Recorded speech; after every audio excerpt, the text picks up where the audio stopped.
we present I'm Sorry I Haven't a Clue, a panel game.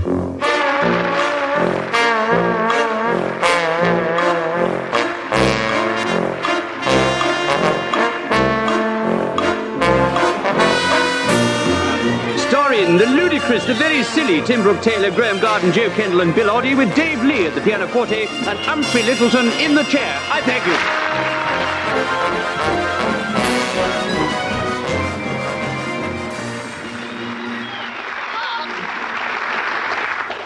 And thank you, too. Hello and welcome to an unlikely panel game in which the four contestants are invited to make utter fools of themselves, for which I shall give them points, and then we can all take the money and go home. Yes. In the unlikely event of them giving us any money. The two teams are, on my left, Graham Garden and Joe Kendall. Yes. Hooray. First, there's Tim Brooke Taylor and Bill Oddie.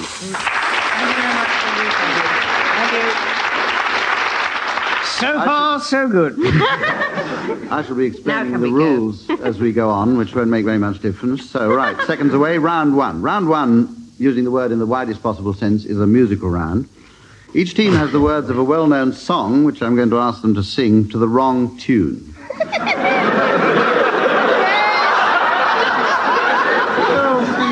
I can't sing them to the right tune. So, first of all, Graham and Joe will sing the words of Three Blind Mice, which have just been handed to them, and they're going to sing them, please, to the tune of Old Man River.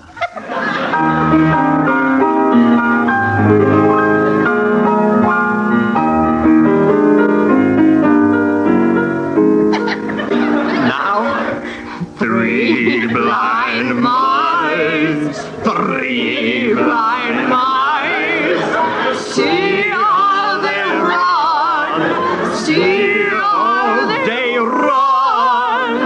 They all ran after the pie. She cut the bill with a carving knife. Did you ever see such a thing in your life?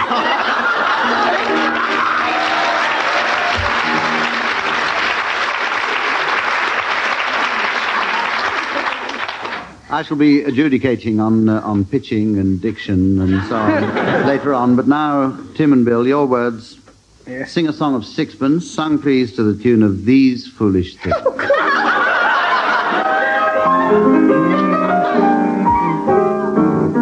Sing a song of sixpence. A pocket full of rye. Or a 20 blackbirds baked in a pie. And when the pie was open, the birds began to sing. Wasn't that a dainty dish? To set before the king. The king was in his counting house. What was he doing? Counting out his money. The queen was in the parlor. Eating bread and honey. Eat that bread, honey. The maid was in the The garden. maid was in the garden. Hanging out the clue. I'm glad that's all she was doing. Down came the blackbird and pecked off an arm.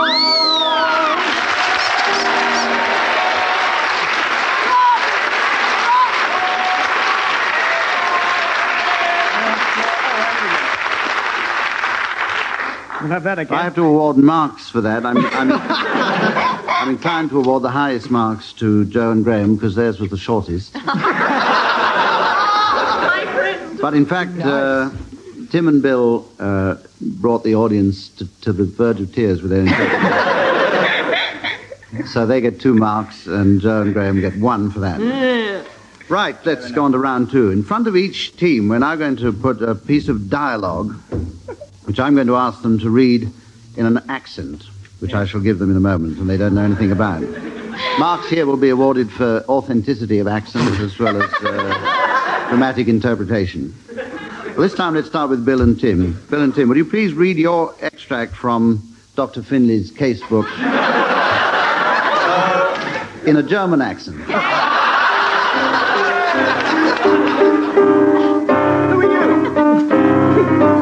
Janet? Janet. Quick sex change. He's Janet. Guten Morgen, Herr Dr. Cameron. Good morning, Janet. kipper with your breakfast of a new? Aye, Janet, I will. And a wee cup of tea. Okay.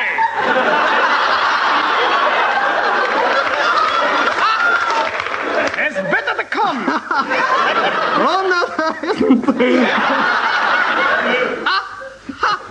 That was a well-known catchphrase, sometimes rendered. Anyway, and where's yon Dr. Finlay this morning? He's on his room.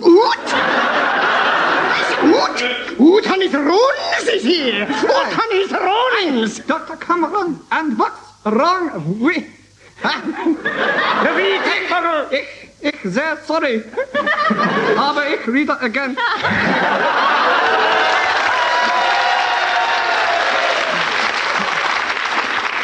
I'm cheap love. I'm Dr. Cameron, and what's wrong? And what's wrong? The wee tatty boggle.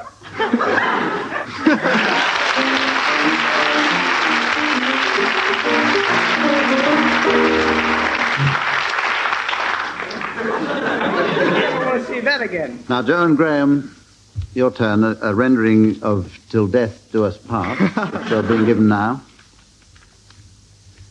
And we'd like you to interpret that in Chinese, please.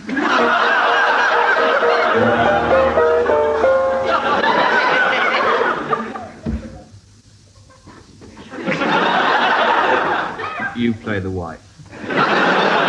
Very well. Casting. Hi, How give us a quid out of housekeeping. I'm going down to the buzzer. I don't think I've got a quid left. You ain't got a quid? Ain't got one?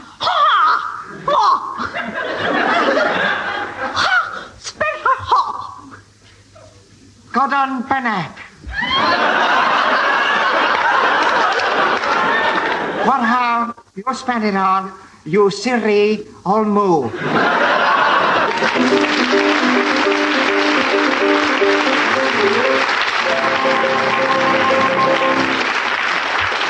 I have only one mark to allot for this one. I'm going to dock Bill and Tim for making an oblique reference to another program which I wasn't on. Joe and Graham have the one mark there. On to round 3, another musical round. I'm going to ask the two teams to sing a song for us. And Joe and Graham, your song is The Sound of Music. And Bill and Tim, I want you to give them an animal to sing it in. We choose sheep.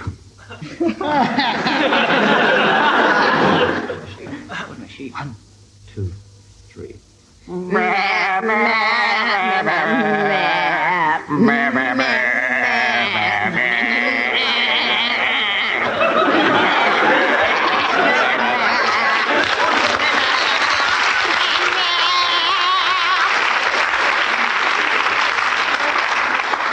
There was mutton wrong with that.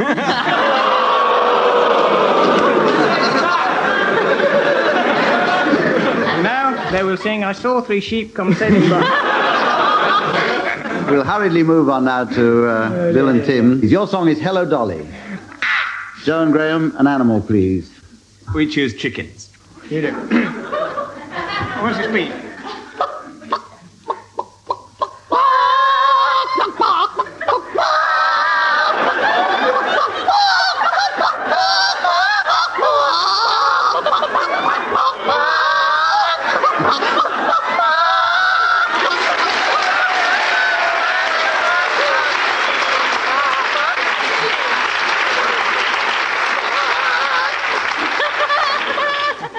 I'm going to award a danger point.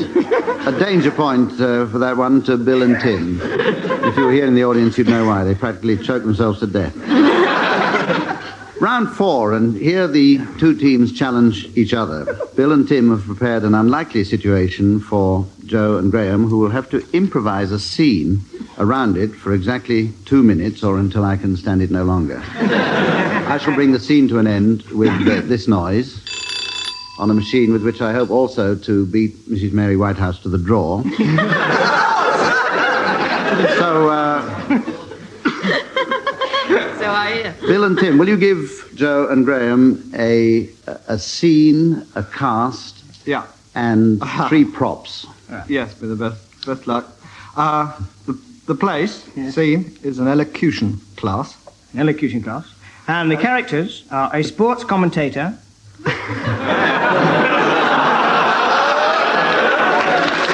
Who shall be nameless. And frequently is. And a dumb blob. Hey! I'm speechless. And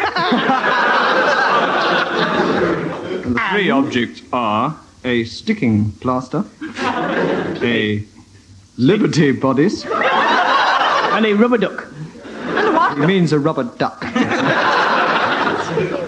Right, John Graham, the scene is an elocution class, the cast a sports commentator and a dumb blonde, and the 3 things which you have to bring into your improvised sketch are a sticking plaster, a Liberty bodice, and a rubber duck. And while you're thinking about that, here's Dave Lee to set the musical scene.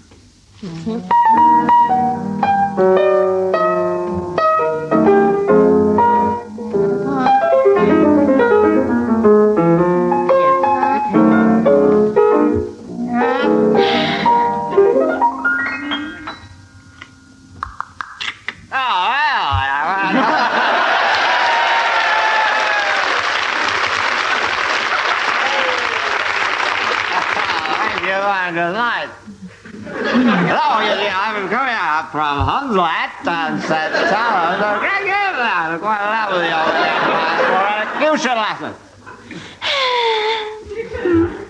Now, there, Mrs. Boyd, you see, I want you to help me to speak better. I thought you wanted me. No, you missed a great game with Wigan. The first try in the 5th minute of the second half, but I digress. I have come for an elocution lesson, that will be told, but I don't want to be a newsreader. Well, I thought you were going to teach me a thing. No, I got a job reading the news for Great Britain on the Eurovision News Contest. We'll start with, say after me, sticking plaster. Steel plaster. And Liberty bodies and rubber duck.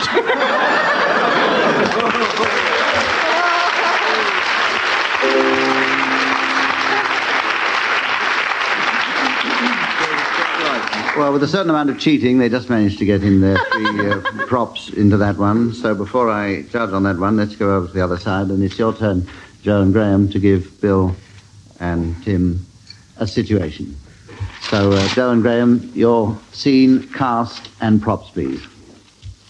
The scene is a TV chat show in which the host is interviewing Long John Silver, mentioning A kangaroo nude ladies. and a tin opener. Here's the scene, then, a TV chat show in which the host is interviewing Long John Silver, and the 3 things that you've got to bring into this sketch, if possible, before it ends, are a kangaroo, Bring him in up. nude ladies, and a tin opener.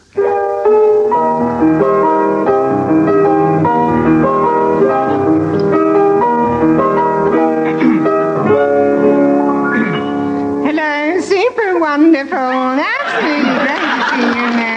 No, please keep applauding. No, I'm marvellous. And hello, wonderful. I've got a lovely. I'm super. No, I've got some wonderful guests tonight. I've got Julie Felix, but not on the show. And,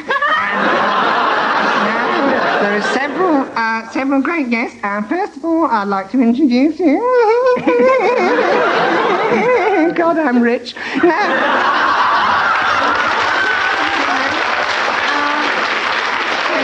Thank you. American audiences are much nicer, thank you. I'd just like to say, give a big introduction to Mr. Where are my notes? where's that researcher? Shoot that researcher. He's done all the work. Shoot him. Now, I'd like to introduce that wonderful, warm human being, Mr. Long John Silver. Good evening. Good evening. I am Long John Silver. I know I may not look like Long John Silver. In fact, I have 2 legs. I know that isn't the normal Long John Silver, but if you like, I'll make it look a bit more authentic. Hang on a minute. Have you got that saw? Thank you. Jim Black. Tis the showing off. Tis the showing off of the legs. Gives you the funny voice. Oh dear, I think I've shown off too much. Never mind. More than the leg I sawed off. Super, Mr. Silver. Or can I call you Long or John? Or Black Jack or just... Call me Long Johns. My father worked in underpants. Never mind. And what a mess he made tonight. Now, thank you, Long John, and I'd like to ask you why you've got that kangaroo on your shoulder. And the next thing I'd like to ask you... No kangaroo. Tis a parrot and he's hopping mad. Yes, I'm sorry. Now, Mr. Silver, I'd like to ask you, on a desert island, do you see many nude ladies reaching out? Stop it. I think we're being stopped. He's unstoppable, you know that. You reach the end of your 2 minutes. 3 marks for characterization, minus 2 marks for not getting any of your words in, and minus another one for total insubordination. Joe ceased to be a dumb blonde at the very end of her sketch and had to rush her a little bit to Joe and Graham. And we have now round 5, which is the familiar word association game in reverse. I'm going to give each team in turn a word to start them off, and they must come up with a word which has nothing whatever to do with it. And what's more, they must keep coming up with unconnected words in rotation, either until we all fall asleep or until the other team challenges them, in which case the other team has to prove a connection between the words. We have a hyphenated word coming up first, which may be cheating a little bit, but never mind. It goes to Joe Kendall, and it's stomach pump. Ostrich. Bandage. Exit. Curtain. Hydrochloric acid. Idiot. Persuasion. There's a challenge there from Tim Brooke Taylor. Only an idiot would take hydrochloric acid.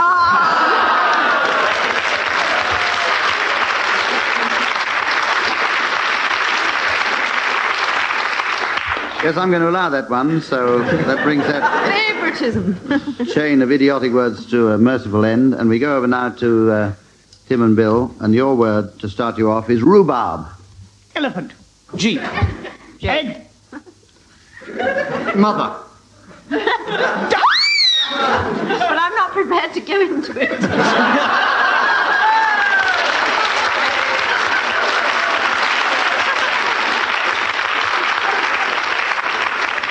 Yes, I think we can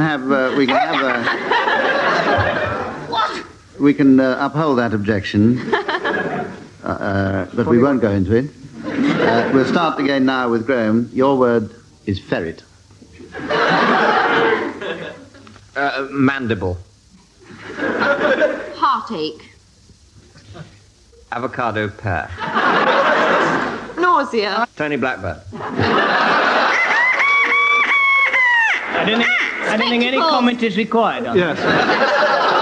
We've already used him. And I'm going to uphold that one too.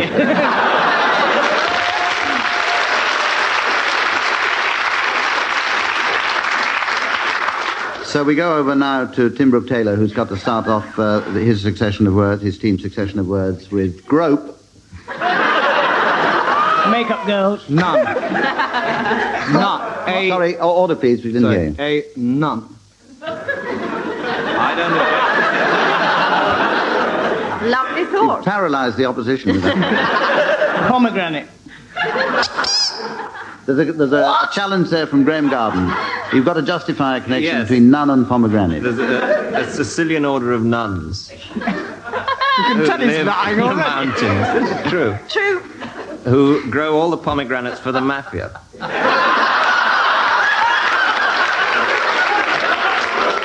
I think that's the connection. We're fortunate enough to have a nun and a member of the mafia in the audience. who are both shaking their heads vigorously, so I don't uphold that one. So, Bill Oddie, will you continue with pomegranate, please? Yes, pomegranate. Pomegranate. Pomegranate. Pomegranate. Whalebone. Microphone. Miss World. Green light. Hamburg. Challenge from Graham Garden. Connection between green light and Hamburg. Nonsense. No. No. The opposite of green light is red light. So, that's the end of it.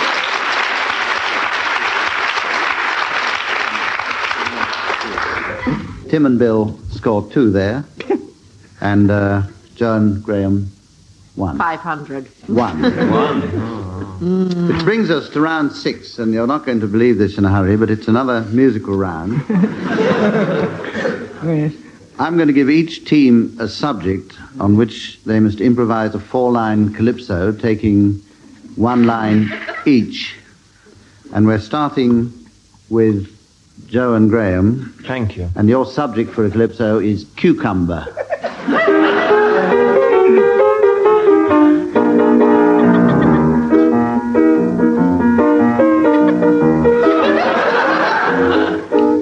I ate a cucumber the other day. When I'd finished, I felt in a funny way. My mother said you shouldn't eat that.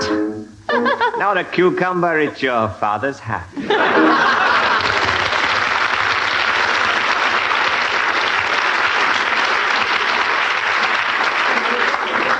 Sorry. 1 mark for reaching the end of that one. Intact. Phil and Tim, your word is armadillo. In my bedroom, I'm an armadillo.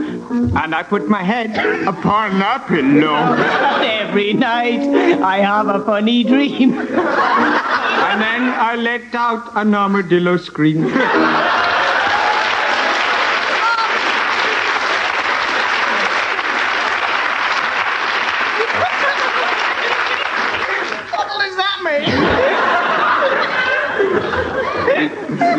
I like this one. We don't, in the rules, we don't have to deal with interpretation. Half a mark for getting me out of trouble, but no more than that, I'm afraid, for that. Come on, let's have another one. I like those. We're going to move on now, regardless, to round 7. Which I'm going to ask the teams to la, a well-known, la la la, a well-known tune, but only on 1 note. And on the performance so far, they shouldn't have any trouble with that. If the other side can guess the tune, they get a point. If not, then the point goes to the singers. Tim and Bill, your turn first. Speak out. 1, 2, 3. La la la la la la la la la la la. La la la la la la la la la la. La la la la la la la la la la la la la la la. Fiddly old pom-pom. Here it comes. I would like to be beside the seaside.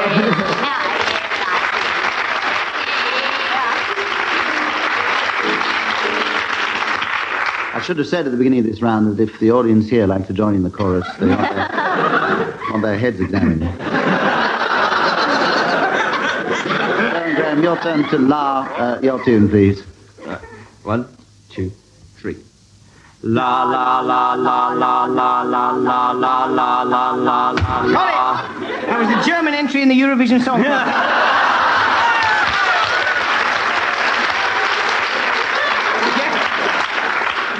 In 1967, 1962, 1964, 1968. Do you want to? I'd like to hear that again. Do you want to start again from the beginning, In slow or the end, whichever Start is again. shorter? All right. 1, 2, 3. La la la la la la la la la la la la la la. La la la la la la la la la la la la la la. La la la la la. It's the one-note samba with one note missing. I know it's one of Bill's songs, but which one is it? I give up. Does the audience know it? Does somebody in the audience knows it? It's the La La song. Don't be put off by the fact that Joe Kendall forgot the words. Anybody else get it? Give up. Well, you've stumped an entire room full of people. What was your Well, tune? pretty good. What was your Sorry, tune? can you sing it properly? We just now? made it up. Could you now sing it? Can you sing it properly, please? What was Give that? us a I tell you, clue. it was See, we God can rest make ye merry gentlemen. La la la la la la la la la la. All right, yes, thank you. Thank you.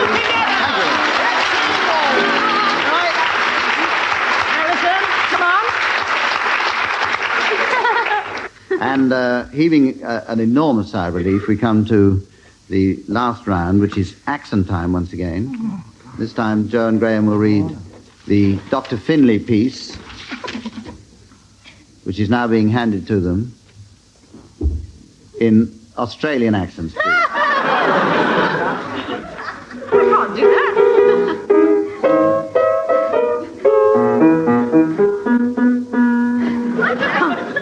Good day, Dr. Cameron. Good day, Janet.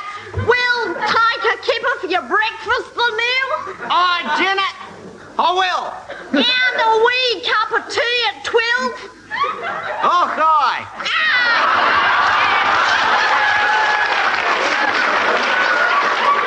I say, cobbler, where's yon Dr. Finlay this morning? He's out on his rounds. Flying doctor.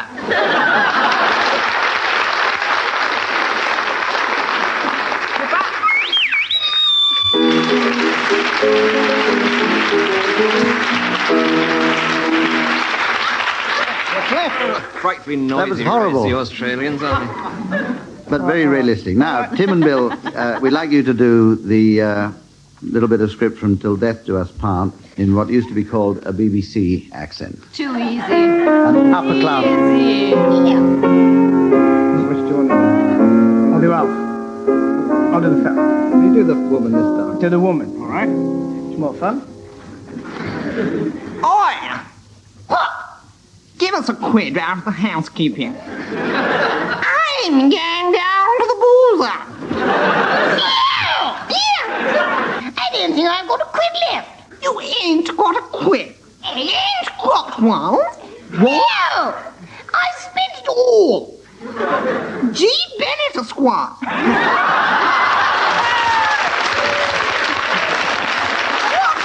What have you spent it on, you silly old mule? I bought myself a fur coat, didn't I? A fur coat. I can't afford a flaming fur coat. I know you can't. That's because you're such a mean old pillock. Don't you? Don't you call me names, you old rot bag. You'll never buy me anything. Where did you get that sanguinary money from, eh? I mean...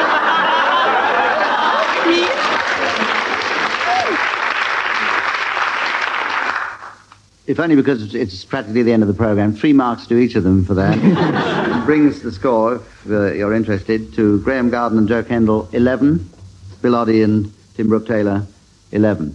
I think we better have a play-off. So the winners go forward to meet the staff of the Vatican Library in next week. Meanwhile, from me, good night.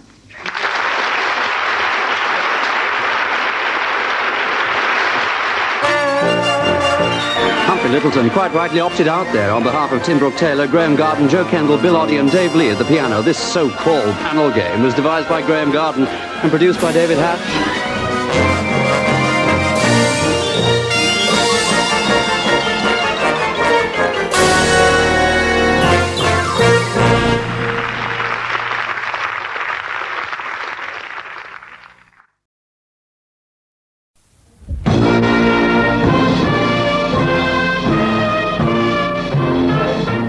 We present I'm Sorry I Haven't a Clue, a panel game.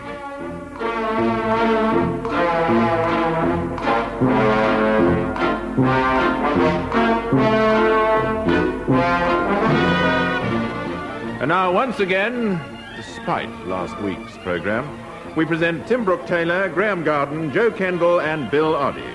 Seated at the pianoforte, Mr. Dave Lee, and seated in the chair, Mr. Barry Cryer.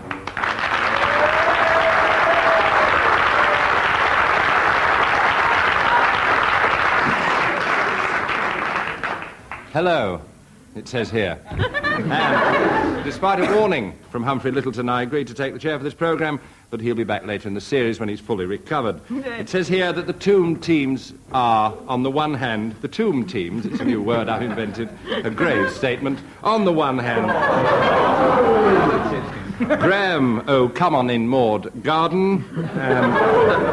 Joe, hello, dear, do you want to be naughty, Kendall? And opposing them, Tim by a babbling Brooke Taylor. And Bill, I'm an aesthete, Mush Oddie. It's said in my contract, which is very clever of a contract, to speak. It's a panel game, so off we go with round one, Russell's Page. The first round, ladies and gentlemen, I'm going to ask each team to sing a song, but they'll have to sing it as animals. Not so easy. Not so easy. Have I turned over 2 pages at once? Bill Oddie is wrong. Emigrate immediately. I was correct. In this round, I'm going to ask each team to sing a song, but they'll have to sing it as animals. Nominated, the animals that is, by the other side. So, Graham and Joe, will you sing Knick, Knack, Paddywhack? And Tim and Bill will in fact tell you as what animals. Will you sing Knick Knack Paddywhack as gibbons, please?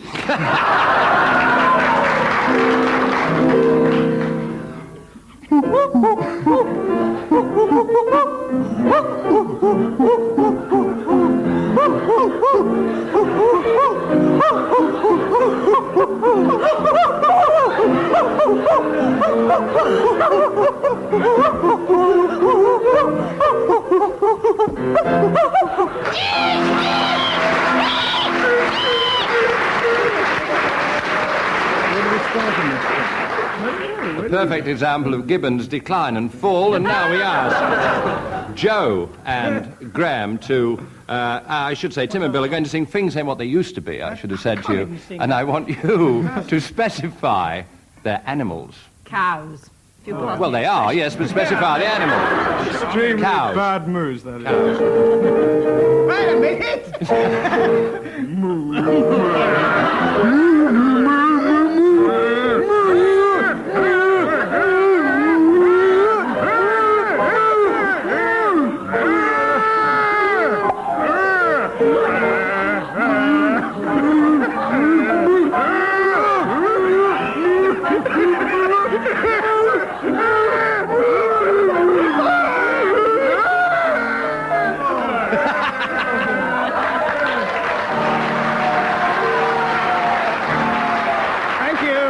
Thank you. That is the end of the movie. Oh, I was going to do that. Never mind. Sorry. Well, I declare Tim and Bill the winners 2-1 on that round, only because we need the milk. And now we move to the next round. That was a music. Which will... Oh, do groan, please. Do groan. It helps the microphones. Here the teams are going to be asked to announce people with silly names. Now, I'm setting this up for later in the programme to give the players time to think them up. Or down, indeed. I'll leave it until later in the programme before I ask their silly names.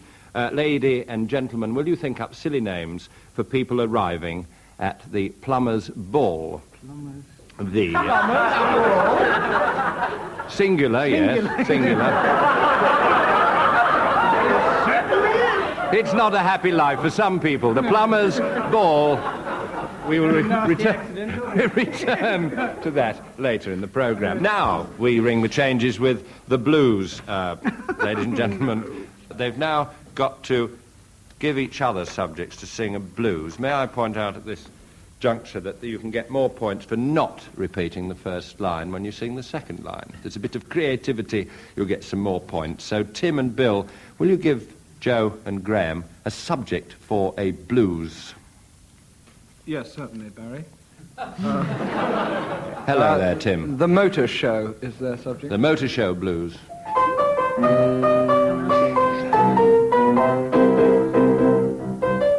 I woke up this morning, I went to the motor show.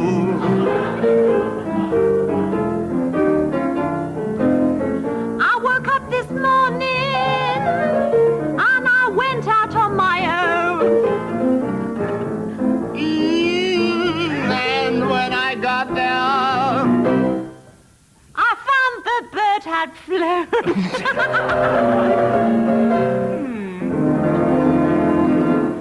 It was sort of two for neatness and two off for the rhyming, really. I've got to give that nil. I'm sorry. Joe and Graham, would you give Tim and Bill a subject for a blues? Yeah, we'd like them to sing their blues about Engelbert Humperdinck. Oh,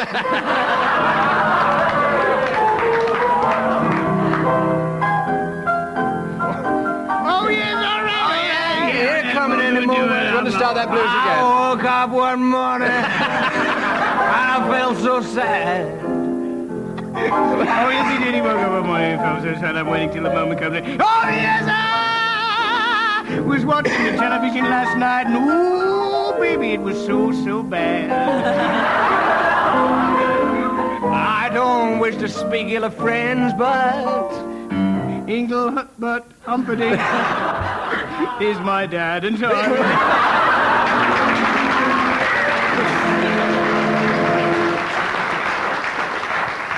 Ragged but magnificent. 5-0. 5-0 for the Engelbert Humperdinck Blues. Now we move on. I'm going to... They're now going to produce these rather obscene symbols, which are in fact Swanee whistles. And we're going to have a tune played on a Swanee whistle. You're going to know what the tune is, and obviously they are going to know what the tune is. And I'm really not going to know what the tune is, and a mystery voice is now going to say what the tune is. And the first tune is Begin the Begin. Begin the Begin. So would you now play that tune that was shown to our studio audience on a hoarding? nice introduction. And a nice introduction from David Lee.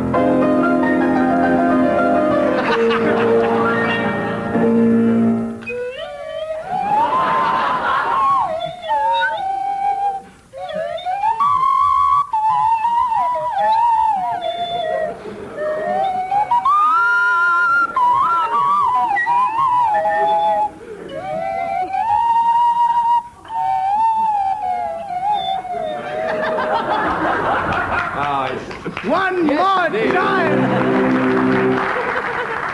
Too easy, the revolutionary etude by Chopin, was that? Was No, it? no. No? Am I warm? No. I'm the only one who doesn't know this. I've got to guess what... No, Toccata and Fugue in D minor? No? Want it again? No. No, we don't want it again. Tell me what that was. That was, in fact, Begin the Begin. And so, it's Tim and Bill with the Swanee whistles. Here we have the mystery voice telling you the tune and our studio audience being shown it. And Graham and Joe's tune is Don't Dilly-Dally on the Way. Don't dilly-dally on the way. The tune has been shown. Tim and Bill are now about to play it, albeit after an introduction by Mr. Dave Lee.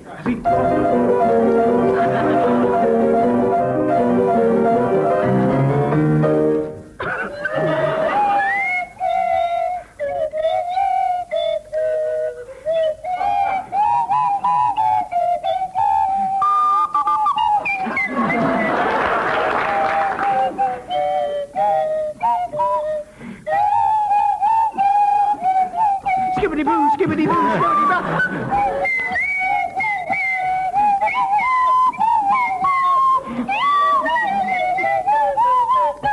Oh, yes, I did. Ooh.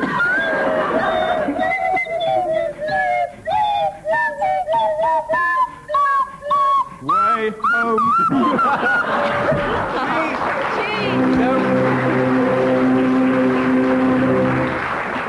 Nobody will believe me if I say I was going to say My Old Man, but really I don't know what to say. I'm going to ask the...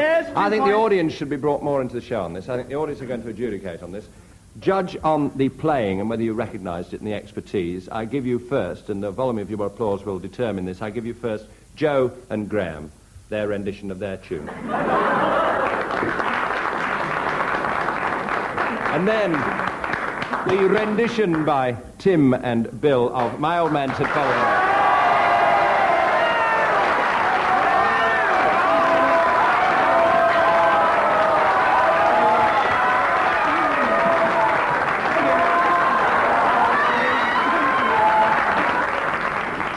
By golly, it's a close one, isn't it? I give it to Tim and Bill. Give it to Tim and Bill by shade. In fact, as the score is racing too far ahead, I'm going to make that to 6-0 to Tim and Bill. Oh, dear. And now, spot the noise. The audience here in the studio can enjoy the noises being made, and the teams have to guess them. We're going to start with Graham. What's this noise?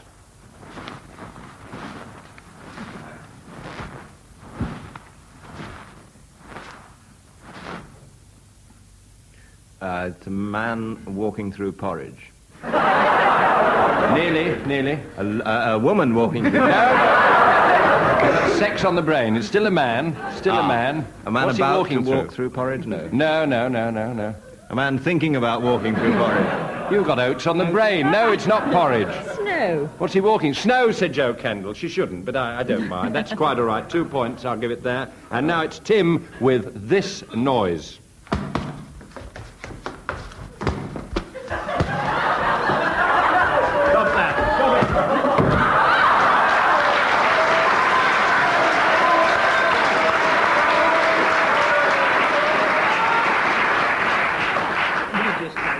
Well, first of all, I heard somebody knocking at a door. Then I heard feet running away as if it was the rent man.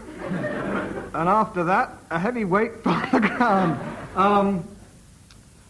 You want the actual answer to this? Yes, rather I than do a rough indeed. approximation Yes, like yes. the one I've just given. I don't Yes. know the answer. I've got to be absolutely Well, it honest. was obviously, of course, a boxing match culminating in a knockout, and not, in fact, John R. Spott's FX man lashing himself into a frenzy. That's right. Can't give any points for that, so we move to Joe Kendall with this noise.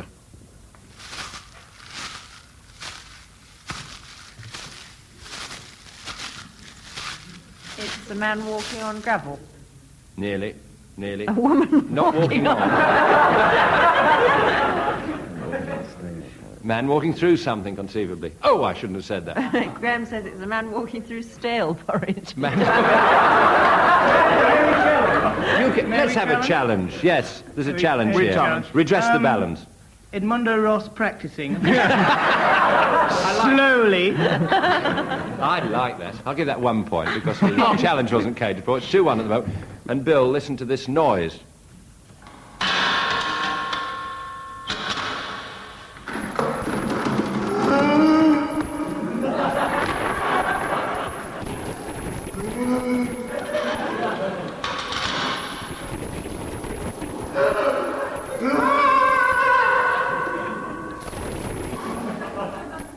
Yes? That was me getting my savings out of the bank. I like it, but it wasn't. Sounded like a ghost who didn't want to have his porridge. It's a ghost entering a room. I'm going to give you 3 points for that. 3 all on that round. And now, a brand new, hotly minted feature, the singing sprint. The singing sprint. And now, all this is entirely, it's a self-explanatory title. We're going to see who can sing a song fastest. We're going to ask Joe Kendall to sing a song, and then Bill is going to try and match it and sing it even faster, ladies and gentlemen. The song, you're going to start, Joe, accompanied, as ever, by our very own Dave Lee. You're going to sing Daisy, Daisy. Daisy, Daisy, give me your answer to. I'm half crazy, all for the love of you. Where your style is marriage, you can't afford a carriage. You look sweet upon the seat of a bicycle made for two. Oh!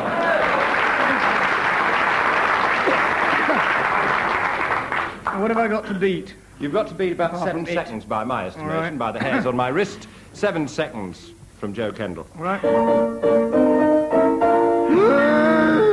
Daisy, Daisy, give me out to do. I'm half crazy, all for the love of you. If you want me stylish marriage, you can't afford a carriage, but you look sweet upon the seat of a bicycle made for two. Oh!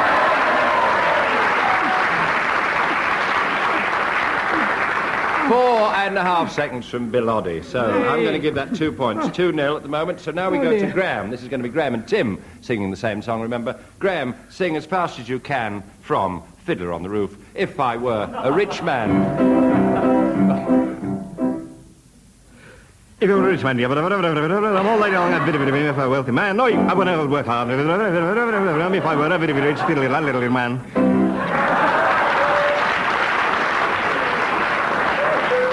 It loses a little in the translation. That was fun. I thought we were doing If I Were a Rich Man. Well, Graham changed it. He's adaptable. That was 5 seconds, albeit somewhat unintelligible. Now it's Tim singing If I Were a Rich Man. If I were a rich man, I wouldn't be doing this.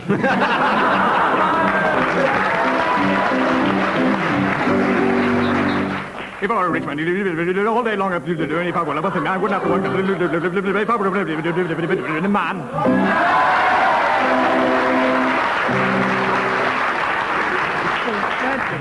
I've got to say, another 2 points. It's a 4-0 win for Mrs. Oh, well, if you're going to sing friends, it fast. Oddie, Brooke and Taylor, 4-0. And now, Calypso time. The next round is Calypso time. Now, here's the thing, ladies and gentlemen. Each team will give the other team a subject on which they must improvise a 4-line Calypso singing alternate either lines. So, Joe and Graham, would you give Till and Bim a subject for a Calypso? Yes, the subject for their Calypso is a banana boat.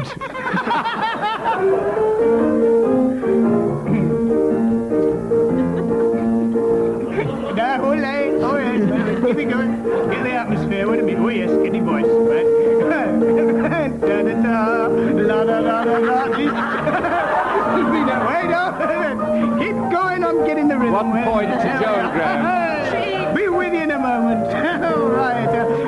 I went to market the other day. I saw a banana boat on the way. That was very strange because it was in the street. And then I...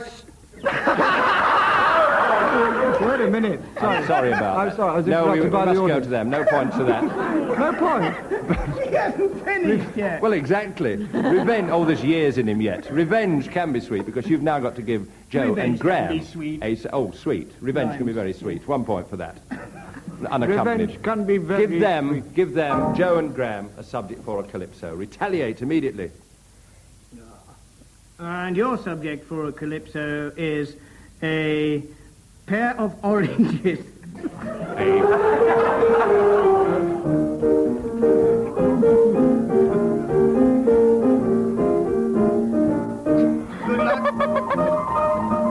Joe Kendall is wearing a woolly hat. I bought a pair of oranges the other day. They were very nice, and I must say... I found them to my taste. They were very sweet. And when I'd finished with the skins, I wore them on my feet.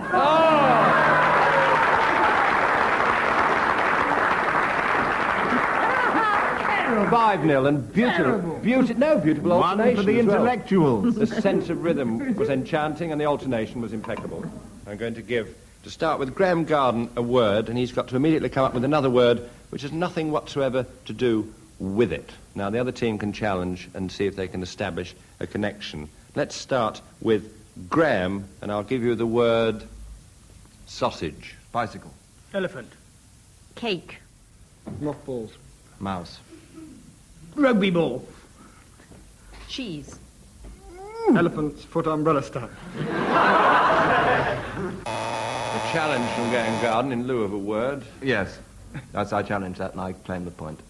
Not allowed. You have to establish a connection. Between what did he say? An elephant foot umbrella stand. The connection between cheese and an elephant's foot umbrella stand. Need I say more? What? Well, that's Yes, French yes, cheese. you do. You do need to say It's more. French. It's Derbyshire sage cheese, which has sage in it. There's boursin, which has garlic in it. And there's elephant foot cheese. You've surely heard of that. 1 point to Bill and Tim, and we'll start with Bill this time. And Bill, your word is cardboard. Box. No. Wait. There's a connection. There is a connection. Graham's latched on to it. What's the connection, Graham? There is. Obscure it may be, but give it to us. Cassius Clay always wears cardboard shorts and he's a boxer. Excellent. 3 points to Graham And he's Garden changed for his that. name to Muhammad 3 Ali. points. That's a bonus. You're leading 3 points to nil on this particular round. I'll ask Joe to start with the word cumulus. Microphone. Oh, sorry, sag bucket. Wait a minute, I challenge. Funnily enough, Graham Garden challenges. Yeah, there's no such word as microphone. I'm leaning towards that. A microphone, microphone. It's rather like a sag bucket. If he'd in fact challenged it to I something challenge similar. that. Sag bucket is like a microphone. Too late. You shouldn't have said that. Too late. 2 points Everybody to Tim knows Brooke sag Taylor bucket is a for microphone. persistence. I'm and we will, speaking in into fact, this sag bucket now. I made a complete bucket of that. 3-2, and let's round it out with Tim Brooke Taylor, who starts, in fact, with the word shoelace. Water. Undergrowth. Underwear. Peas. I dare you. Tempt me. I dare you. Don't tempt me, baby. Ostrich. Particle. Boomerang. Night. No. Tim? Night. Jester. Jester. Jester. Song at twilight. Challenge from Graham Garden, the connection between night and jester. Twilight. It's almost night, isn't it? Be honest. You're establishing a connection between jester and night. Yes. Oh, yes. I'll give you 2 points to that. Now we declare I think we better have another round. I will declare that round a win. 5-3 to Joe and Graham on that occasion. We move now to our singing relay. Yes. In which I shall play with my buzzer, ladies and gentlemen, in this round. Do not point the finger. One of the players starts off a song, and when I press my buzzer, they must stop, and the next player carry on where they left off. Any player who falters or messes up our game is declared extremely silly, and 2 points go to the other side. Now, the sequence in this, I would say, is Graham, Joe, Bill, and Tim. Graham, Joe, Bill, and Tim, a sort of anti-clockwise direction. So Graham starts with, "Yes, sir, that's my baby." Yes, sir, that's my baby. Yes, sir, I don't mean maybe. Yes, sir, that's my baby now. Yes, Mom, we've decided. No, Mom, we've... Bill. Hide it, yes, ma'am. You're invited now. Oh, by the way. Tim. By the way. Joe. Preach the preacher, I'll say. Graham. Yes, sir. Bill. My baby, no, sir. I don't mean maybe. Tim. Yes, sir, that's my baby.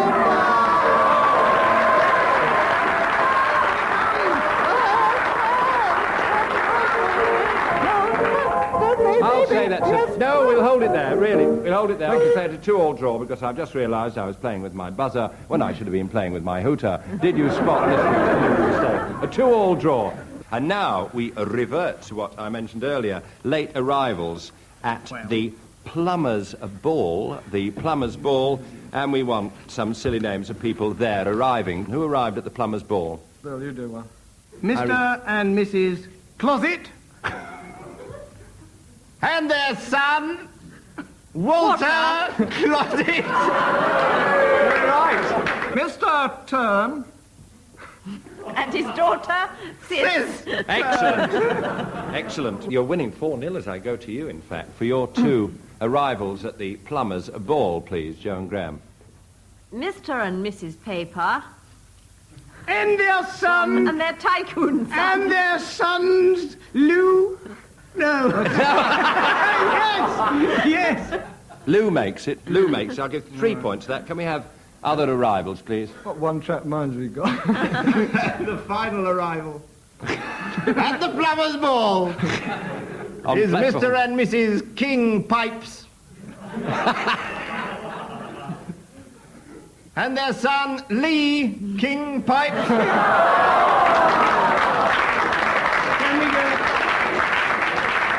Can we go for a bonus on this? Do you want to go for a bonus on this? Yes. Go on, bonus. They're leading Well, make up for 7-3, what he went said before. rashly. They're doing the dirty one. The French one, this. Clochebells, yes. Monsieur J. Soir and their son P. Soir.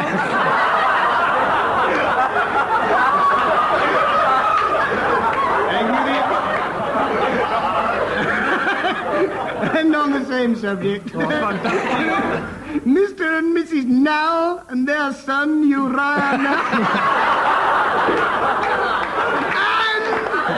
And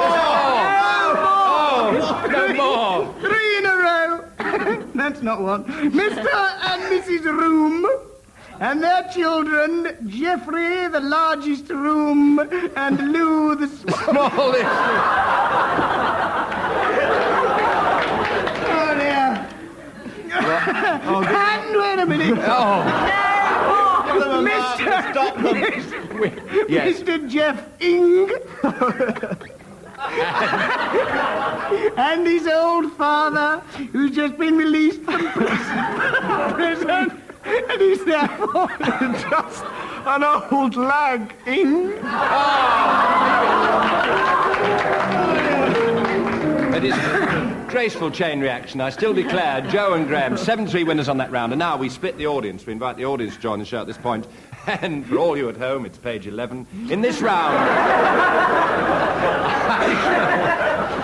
divide the audience. Divide the audience. Split you straight up the aisle, if you'll pardon the expression. And each half of you are going to sing a different tune at the same time. Graham and Joe are going to lead their half singing, or lying indeed, Rudolph the Red-Nosed Reindeer. Rudolph the Red-Nosed Reindeer, on my left, your right. Bill and Tim leading their half, on my right, your left. Oh, mine papa. 2 points shall be given for sensitivity of interpretation, not to mention loudness. Have you got it? Red-Nosed Reindeer and Oh, mine papa.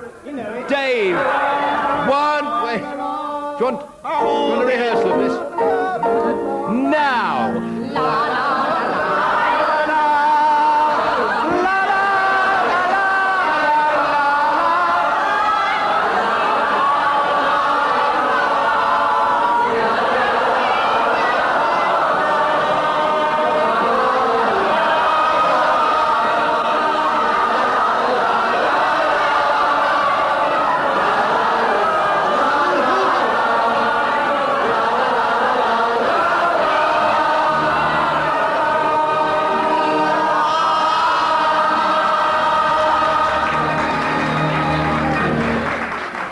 The Queen has just come onto the pitch to meet the team. I declare Rudolph the Red-Nosed Reindeer wins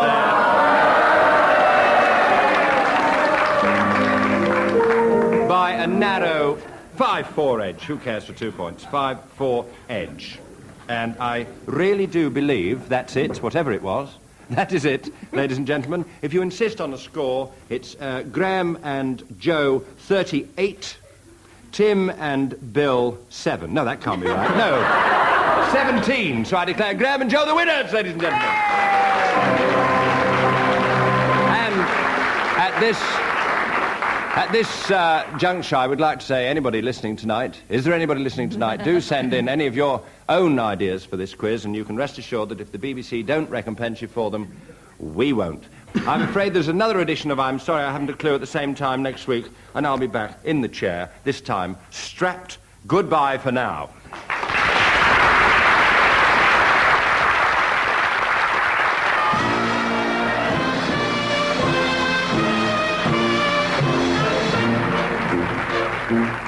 Taking part in that travesty were Tim Brooke-Taylor, Graham Garden, Joe Kendall, Bill Oddie, Dave Lee at the piano, Barry Cryer in the chair, and the producer was John Castle.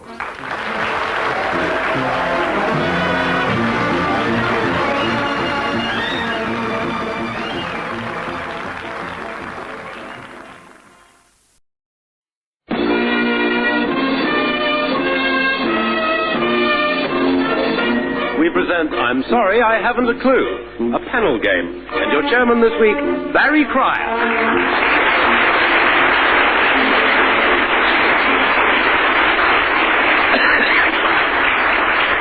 Thank you, and hello, and welcome to another edition of I'm Sorry I Haven't a Clue, the panel game which is to radio what an old coward is to westerns. We don't have some fun in the next half hour. I'm a Dutchman, so it's hello from me, Hans van den Gelder. And we'd like to play a game that you can all play at home. We'd like to, but the BBC have told us to play. May I introduce the teams? Firstly, on my left, Joe, what am I doing here with 4 men, and who am I kidding? Kendall. Graham, there's something very nasty at the bottom of my garden. Bill, a funny thing spoke to me on the way to the theatre. Oddie and Tim, please stop calling me 3 little words. Brooke Taylor!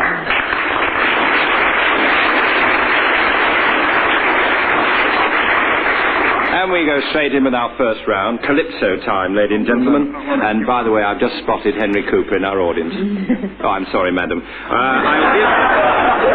of an earring deceived me. I'll give each team a subject on which they must improvise a 4-line Calypso, singing alternate lines. We'll start with Tim and Bill.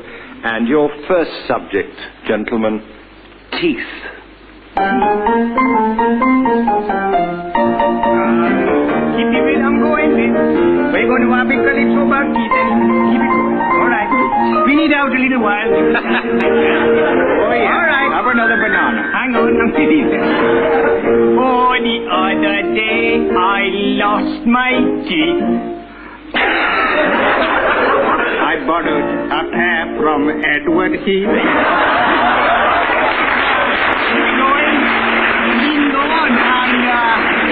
Good, that gave us time to think, and and ever since that dreadful day, nobody believes a word I say.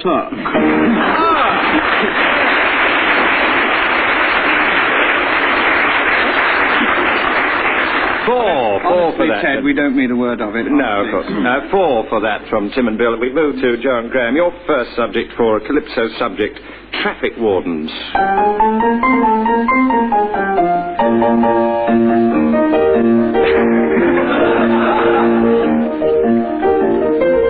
I met a traffic warden the other day. He told me my car was in the way. So? So I put another shilling in the meter. And then I kicked and punched her, and I beat her.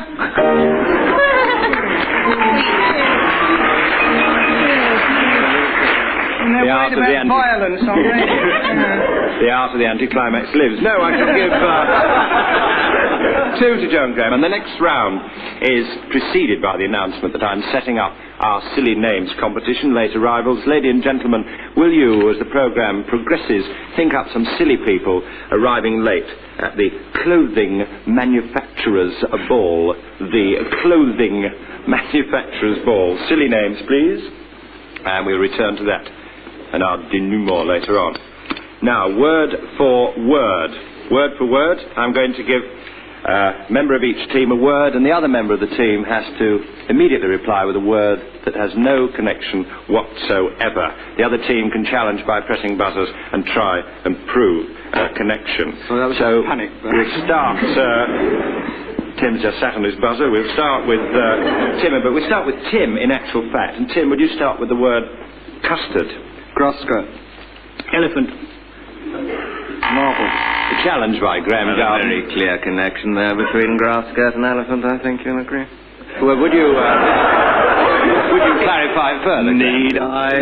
Yes. Oh, yes, you need. They come from the same place. Where? No. Oh! No, let's Can you stand up and show your grass skirt? Cheeky Graham Garden. Graham, will you start a sequence that begins with the word accountant? Chartered. Oh! Oh!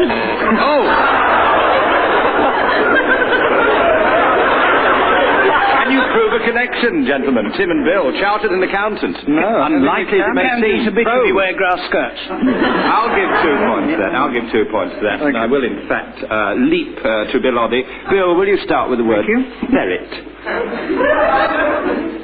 Bad joke. Dungarees. Program. Elephant's foot umbrella. Tweed. Microphone. Glass. Oh, I was going to say marble. Handbag. Challenge from Graham Gardner. He was going to say marble.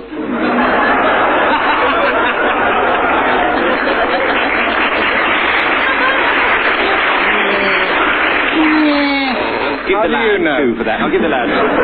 And I think I'll ask Joe Kendall to say a word entirely unrelated to paintbrush. Clock. Water. Did you say water? Challenged by Tim Brooke Taylor, yes. Yes? Water clocks, I think. Water clocks. No, about You water. said Walter. Didn't say Walter. You didn't say Walter at all. I said umbrella, foot umbrella. Right, good. No. All right, you got the point. Tim and Bill Cox. Start again. Let's start again with, what shall we have as a word? We have carpet from Bill. Book. Pea soup. Brazier. Steamroller. All right, you can't see the obvious. Go on. Knee bandage. Eiffel Tower. Elastic. Filthy mind.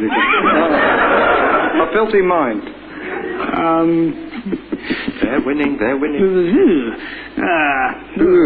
really follow that, can you? Tiger. Challenged by Graham Garden. Well, if you've got a filthy mind like mine, you can see the connection between that and tiger. Could you elucidate? No, certainly not. Even on radio. I will. Let's have one more of this. Joe Kendall, will you say say a word entirely unconnected, I should say, with postcard? Egg. Button. Cigarettes. Lamp. Cart horse.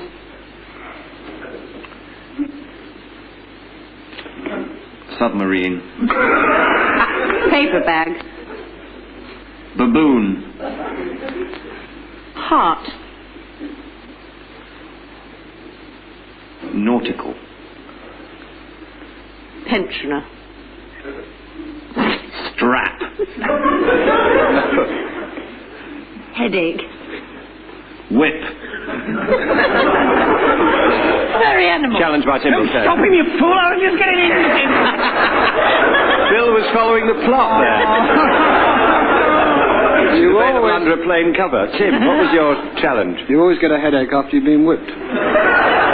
Can you vouch for that, Tim? No, but Bill assures me. Shabby, but there are to the point. And we will, in fact, leap on.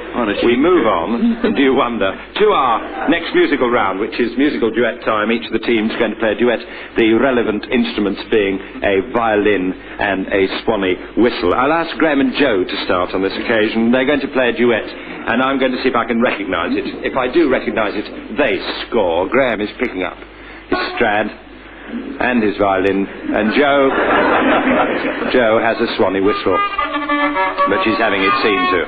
Now.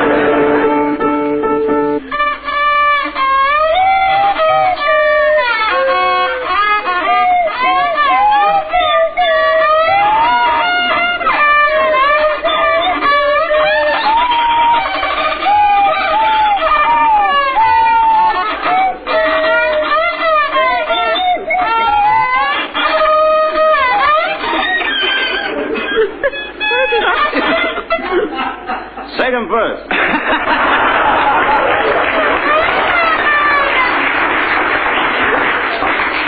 I'm just glad it's over. Was it... I recognise the middle, but it didn't seem to belong to the rest of it, which was a bit bewildering. Is it Lennon and McCartney? No. No, it's not Lennon and McCartney.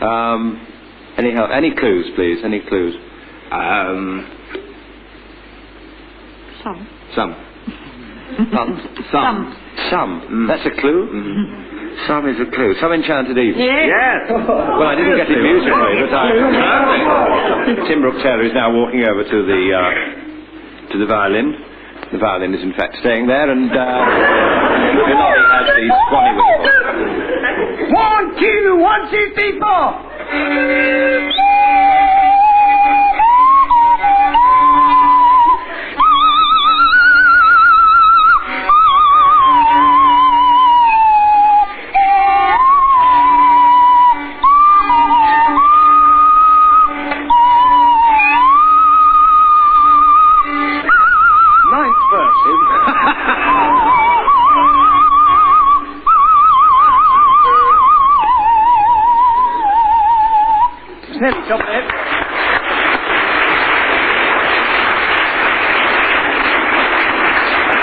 Well, that was Tim Brooke Taylor Pizzicato, but he's promised to only have a cup of tea next week. I'm trying to think of the tune. Wasn't It's All Over My Friend? No. No. Was it classical in origin? Not classical. Not light classical, not really sort of... Could be something you say before an outstanding meal. Mantovani-ish. No. I don't say that before. Something you say before an outstanding meal. What do you say before an outstanding meal? On the bagpipes. Think of 5,000... That's extremely painful. An outstanding meal. You've ever had a meal on the bagpipes? Amazing It is Grace. painful. Amazing Grace, no. You've got it in one, Barry. Is Amazing Grace? Well, To the note? good heavens. To the note? Around. It's damn sight closer than the record, isn't it?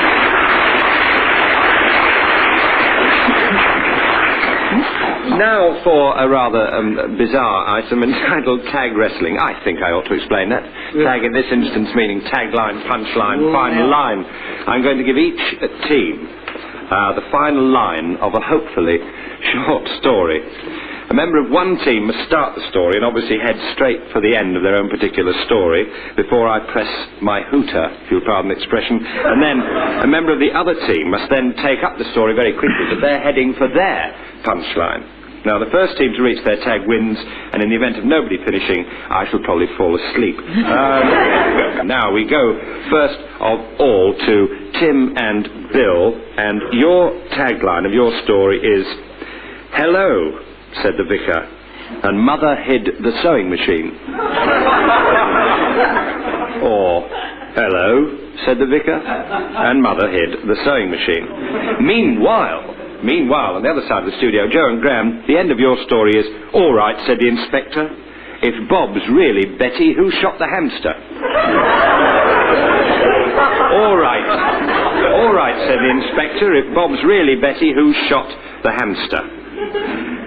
You've got your tags, ladies and gentlemen, so we will in fact hooter poised. I shall sit here and Bill Oddie is going to start telling the story that ends, "Hello," said the vicar, "and Mother hid the sewing machine."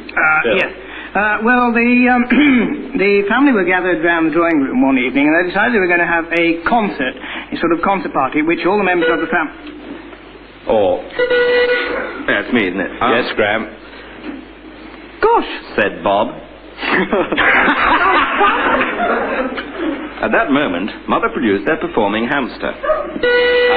She said, Tim. "Good heavens, why have I produced this performing hamster?" When in fact I wanted to play a tune on the sewing machine. She put it between her legs. Joe. But was stopped short because at that moment a passing police inspector came in. Bill. Well, the vicar, unfortunately, was due at that moment. The police inspector was there for the concert, of course, that's why he popped in. And the one thing that...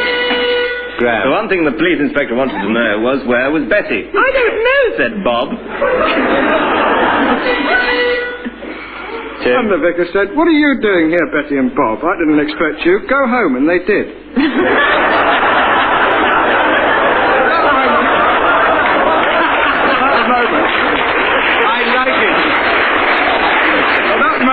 You'll have to drag them back.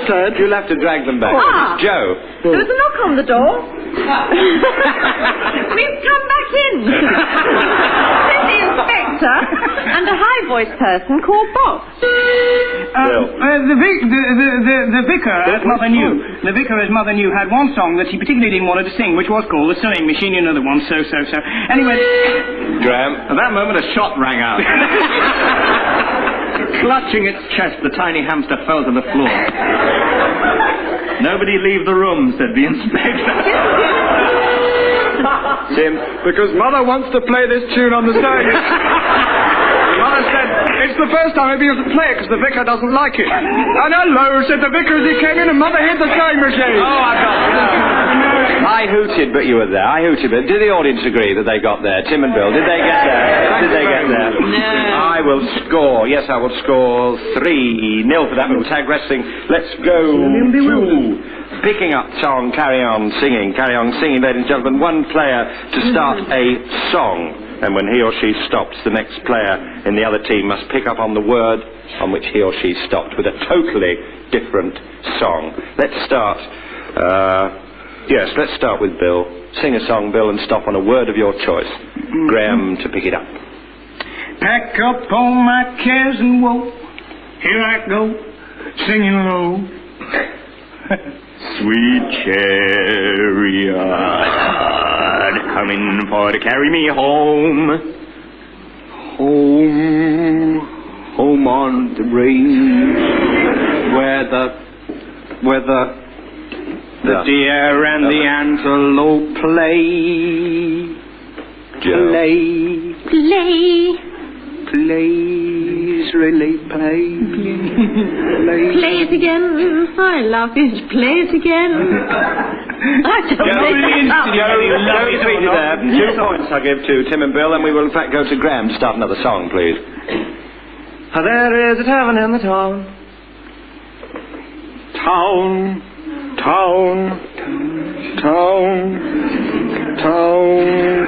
Way down upon the swamp. River. Oh, shall we keep going? River. Yeah, keep going, please. Old River. man river, And over that. just keeps rolling. He walks like an angel walks. You know your own business best. He talks like an angel talks, and his hair has a kind of Graham with of. Yes, please, Graham. of music. Alive, oh, crying cockles and mussels, alive, oh. Oh, you beautiful doll, you great balls of fire!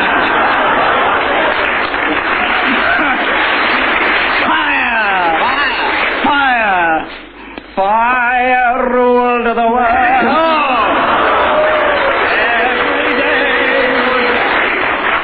I should give 5 points to the outrage of that. Tim, would you start a song, please? Come to you. Start a song. Certainly. I'm dreaming of a whiter still and wider. No advertising. Why do the birds say I love you? Or why does the sun stand in the sky? Or why does the rain fall on me every day? Will somebody tell me why? You've just written that. It was all right. It was very good indeed. Ken Dodd's after it already.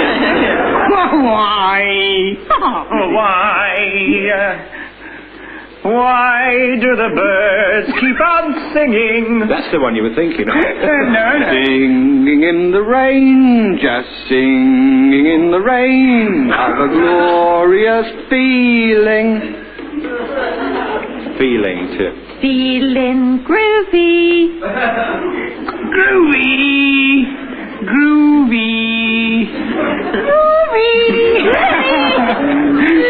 I think we'll have a song from Jo. I'll score 2 points to Jo for that, and she starts the next song. Next to last song in this round. I love to go a-wandering along the mountain. Mountain, climb every hill, till you find your dream. Graham. Dream.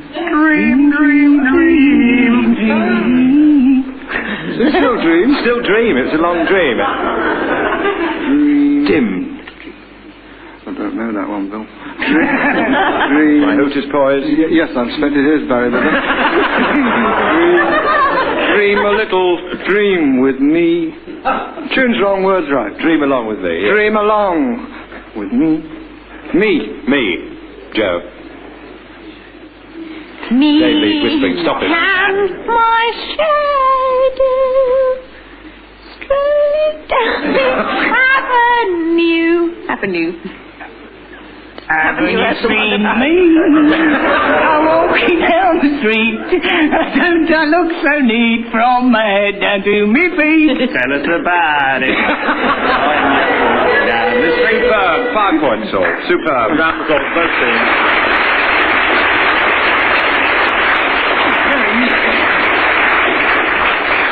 Still in lyrical mood, but lay off the music. Lay off the music, folks, because it's time for limericks. I'm going to give each team the first line of a limerick. They must then complete the limerick, taking alternate lines. And we're going to start with Tim and Bill, and their limerick starts, "There was a young man from Devizes."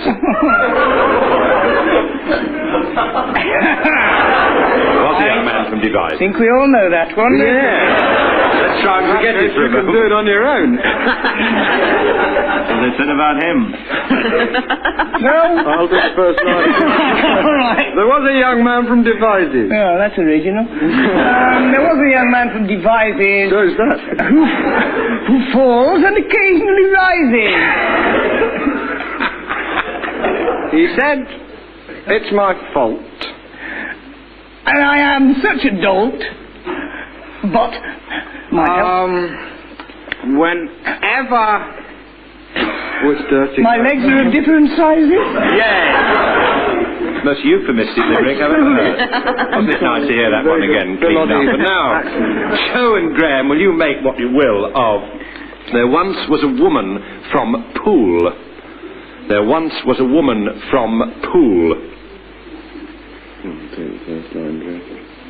There once was a woman from Poole. Good. I haven't even written it yet.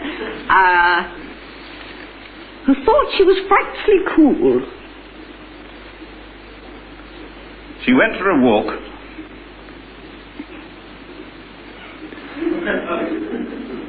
She tripped on a cork. And said, "Oh dear, I feel such a fool."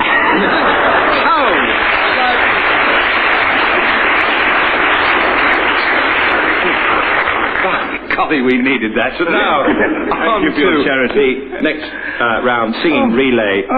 Singing relay. One of the players of each team starts off a song, and he and his partner must sing a duet, but each singing alternate words, one word each, ladies and gentlemen. Any player who falters or messes about is declared soppy. And 2 points go to the other side. So we'll start with Tim and Bill, and the words of the song, "June is busting out all over." True.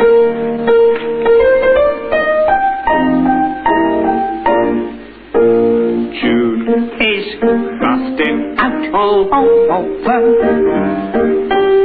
over the meadow and the hill. Buds are busting out bushes and romping river pushes every little wheel that wheels beside a mill. June is busting out all over. The feeling is getting so intense that the young Virginia creepers have been hugging the bejeebers out all. Bolter. Sorry about that. Sorry about that. A gallant attempt. I can't give no points to that. I refuse to give no points to that. I'm going to give 2 points to that. Would you like to try another chorus? Yes. Swifter tempo. Mr. Lee, will you play that very swiftly? June is busting out all over the meadow and hill. Oh! Bushes and the romping river pushes every little wheel that wheels beside a mill. A gallant attempt, though. Sorry. It is a swine, is it not? Joe and Graham, your song, alternating words, please, on "Rock Around the Clock." 1, 2, 3, o'clock, 4, o'clock, rock, 5, 6, 7, o'clock, 8, o'clock, rock, 9, 10, 11, o'clock, 12, o'clock, rock. We're gonna... A falter Not there. easy. Faster! You are now going to plunge into an up-tempo rendition Quiet. with the piano. 1, 1, 2, 3, clock, 4, clock, rock, 5, 6, 7, 8. No. Tim and Bill are winning at the moment. Should we put them through that hoop again? Should we give them a chance to rock around the clock? Rock around the clock. Faster still. Faster still, please, Dave.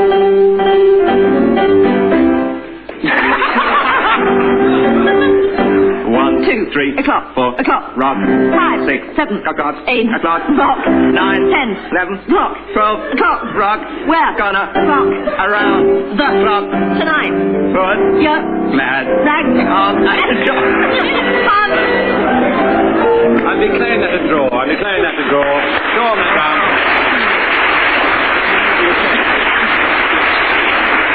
And you'll remember earlier I spoke of late arrivals at a certain function. It was in fact the clothing manufacturer's ball.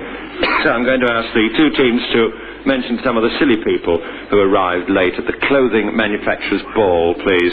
We'll start over with Joe and Graham on this one. The first arrival at the clothing manufacturer's ball, two German visitors, Frau Shirt and her husband Herr Shirt. Merci. Welcome to our country. And Tim Brooke Taylor's got one? Yes. Well, we've established that. No comment. Another arrival, Mr. and Mrs. Rack and their daughter Anna Rack.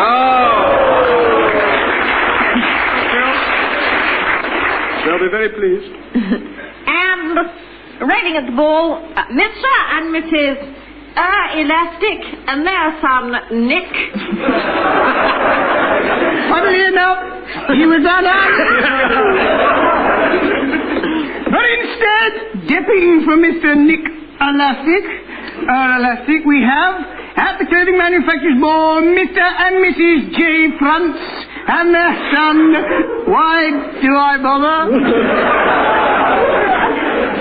And also at the same ball, Mr. and Mrs. Ning Dress and their daughter Eve. And from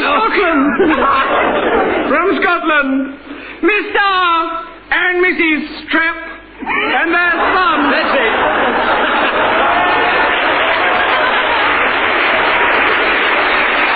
Thank you.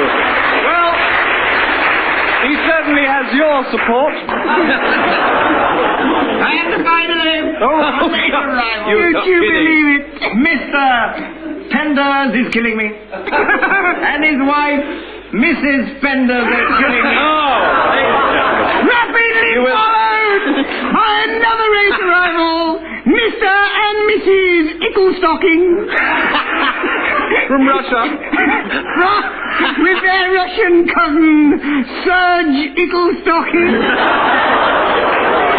Ladies and gentlemen, I've been trying to keep the score. You won't believe this because it's not true. I'm declaring this a tie, a draw, so it's goodbye for now from Joe Kendall, Graham Garden, Bill Oddie and Tim Brooke Taylor. And a late arrival. John Kendall. And a late arrival. Go on then. From Scotland, Mr. and Mrs. Underwear and their son, Woolly Underwear.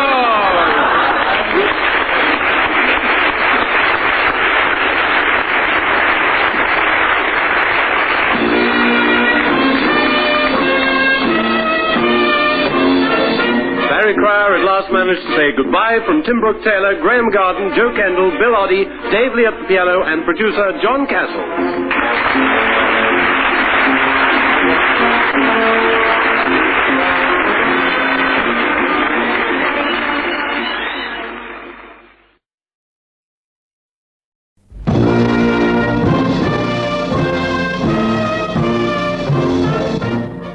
We present I'm Sorry I Haven't a Clue, a panel game.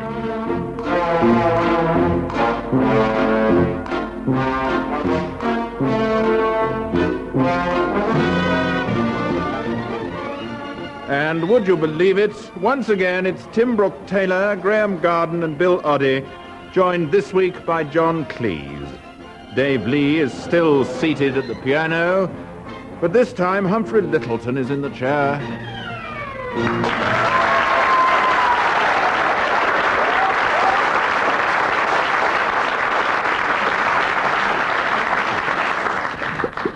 Once again, I'm proud and intensely happy to present, on the one hand, Tim Brooke Taylor and Bill Oddie. And their wordy opponents, Graham Garden and John Cleese.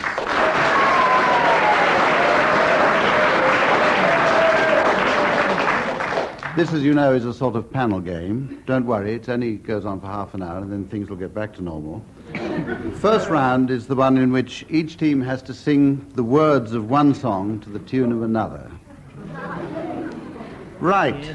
John and Graham, please sing the words of All I Want for Christmas Is My Two Front Teeth to the tune of Men of Harlech.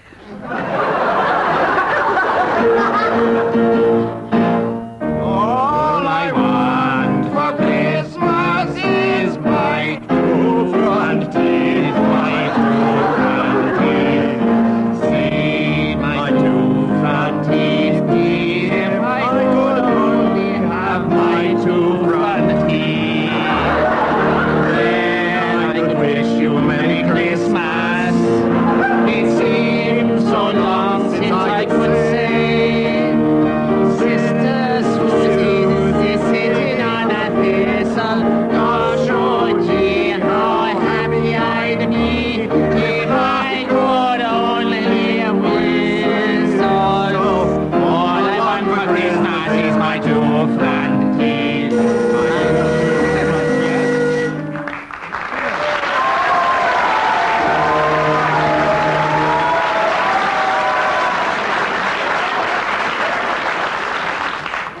Sorry, I was just testing my buzzer. For the benefit of the audience, I shall be judging this on rendition. Tim and Bill, we'd like you to sing the words of Yes, We Have No Bananas. If you'll loosen your ties in the approved Tony Bennett manner and sing it to the tune of I Left My Heart in San Francisco.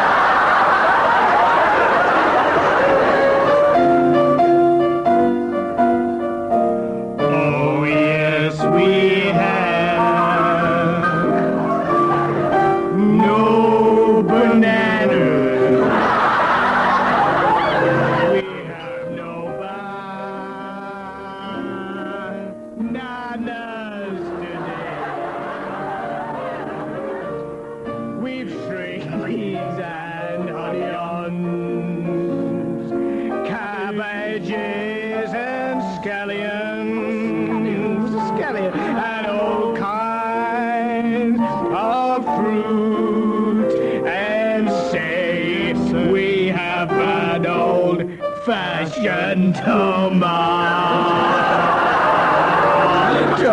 a nice juicy potato. But yes, we have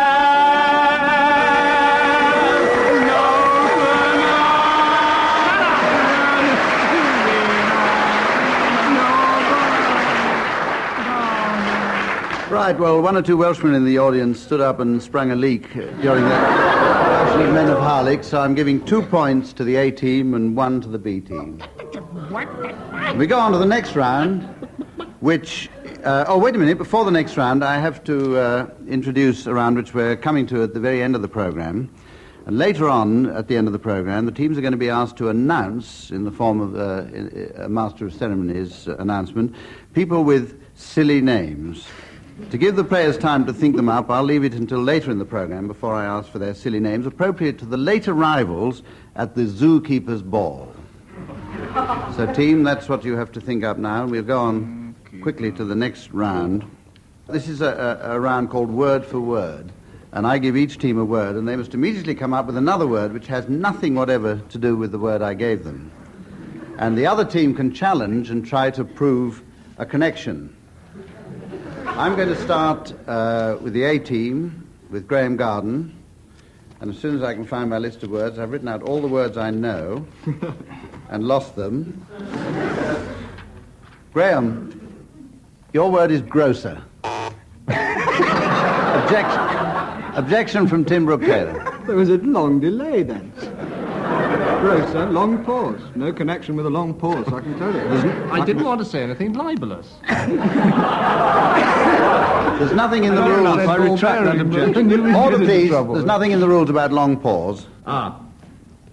Long pause. Kangaroo. So, we're now going to start with John Cleese with a different word, and the word is screw.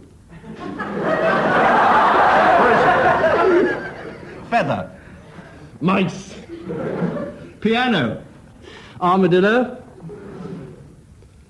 Watering can. Elephant. Objection from Tim Brooke Taylor. Connection. I've got an elephant's foot watering can. It's true. It is. He has too. Yes. Objection upheld. It's a can for watering elephants. And I've lost the score. But we're going to start now with Tim Brooke Taylor, and he's going to start with the word crutch. Rainbow. Crutch. Rainbow. My buzzer won't buzz. My buzzer won't buzz. I can't make my buzzer buzz. 9 objections in one there. Repetition. From John McGrath. There's nothing in the rules. Mr. Chairman, be honest about this. 1 mark for being in the wrong panel game. Also lack of entertainment.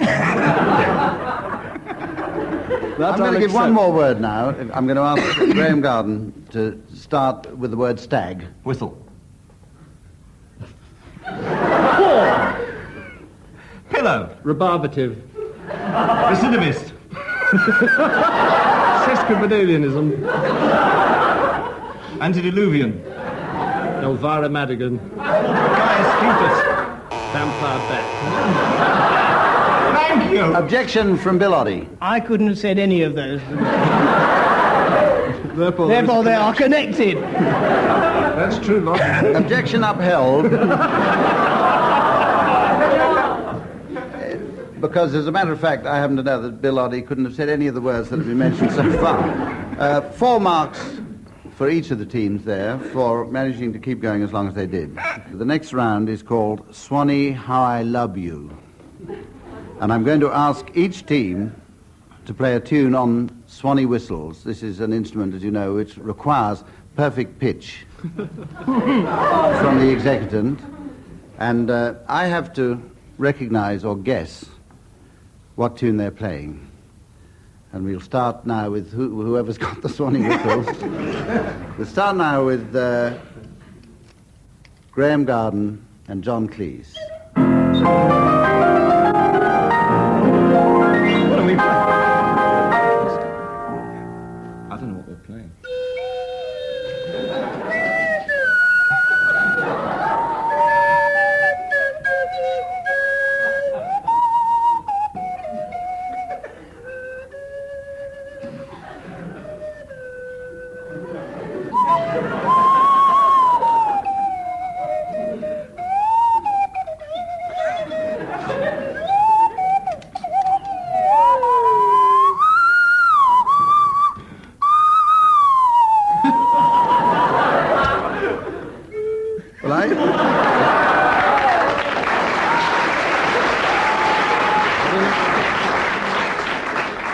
This is the point when I'm called upon to identify the tune.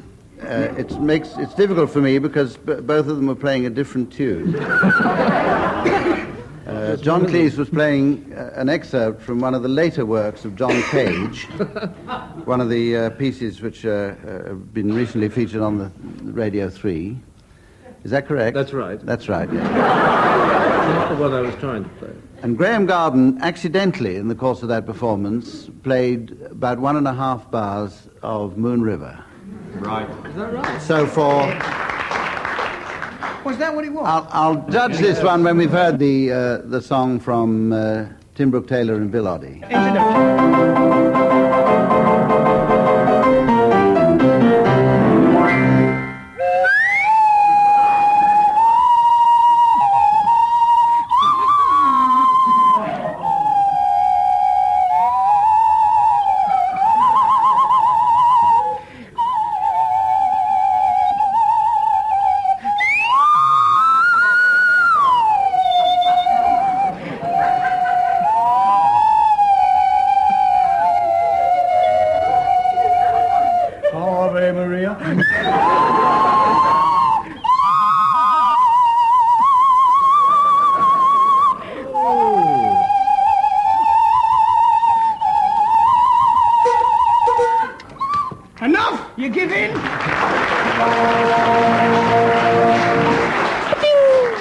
was difficult to hear that one for the sound of pennies clanking into a tin mug. But after a long time, I did manage to detect a few bars of Climb Every Mountain. Thank you. Right. Thank you. But on time, you have a time penalty there, because it took me several hours to get that one. So you get 1 and the other team get 2. The score at the moment is indecipherable. But I'll add it up in a moment. Now we have a round in which I read out some world records, and I'm going to ask the teams to identify them, but I'm not going to tell them what the record is for. I'm simply going to tell them the world record, and they've got to tell me what it's for. In fact, I'm not going to ask the teams. I'm going to ask each individual member of each team, starting with John Cleese. And this record is £13 per annum.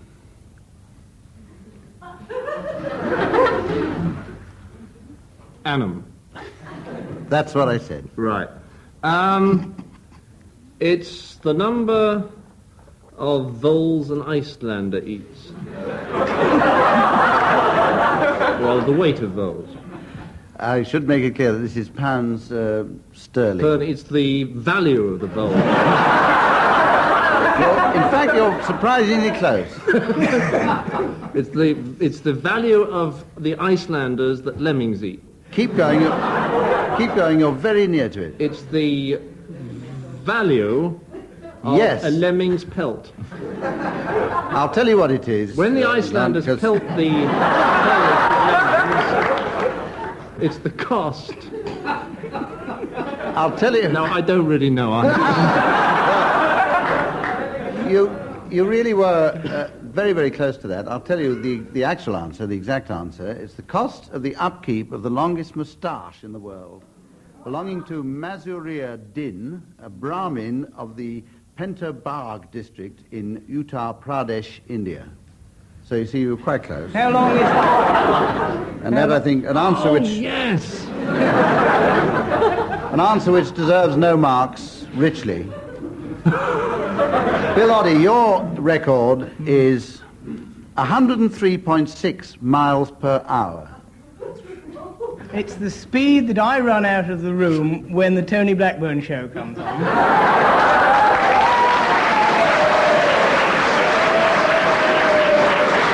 Vicious.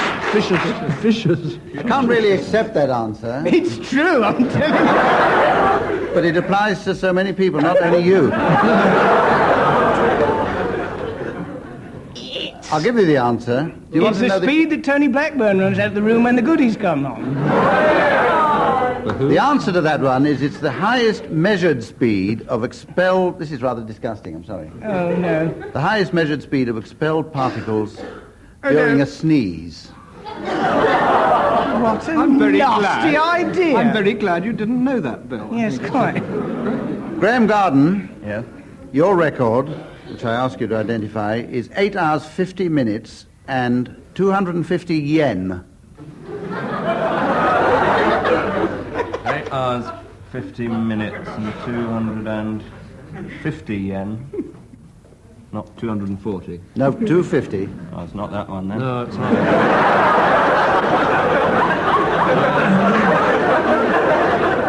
It's the 250 yen record, isn't it? It's the... Yes, it's the slowest speed at which a Japanese camel keeper can count 250 yen. I know it sounds boring, but it's a fact. Well, it's the length and admission price of the world's longest film. You remember seeing it?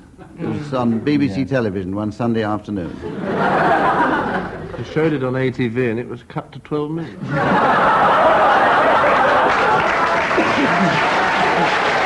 That's 3 satirical marks. Tim Brooke Taylor, yours is 101,300 square feet.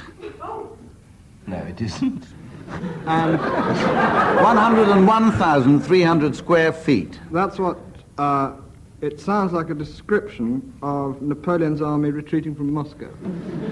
Funnily enough, you're very, very close. At least it was a quick answer.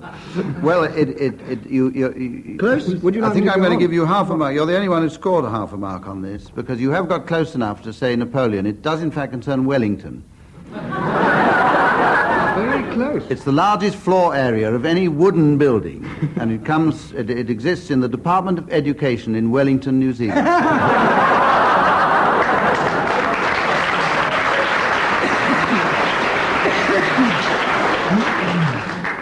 I'll tell you the scores in a moment. But meanwhile, this next round looks like going on for a long time, so I shall have ample opportunity for totting up the score while that's going on. This is a round in which each member of the teams has to impersonate a well-known person impersonating another well-known person, reciting a nursery rhyme. And I shall give you the people that you have to do. Now, John Cleese, I'd like you to impersonate Clive Jenkins, impersonating Her Majesty the Queen, reciting Jack and Jill. Now?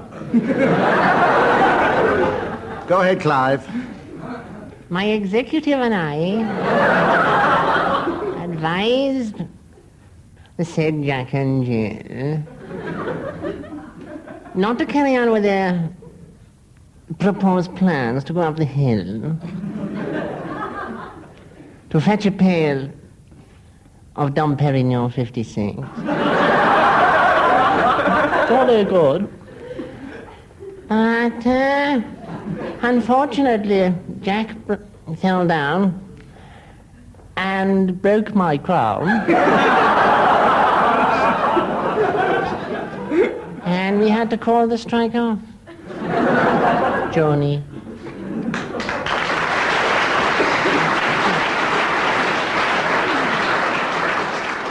Never mind. Good. Well, we'll give you a couple of marks for that. Graham, I'd like you to impersonate Eddie Waring, impersonate... Impossible. Fix. Impersonating Walter Gabriel.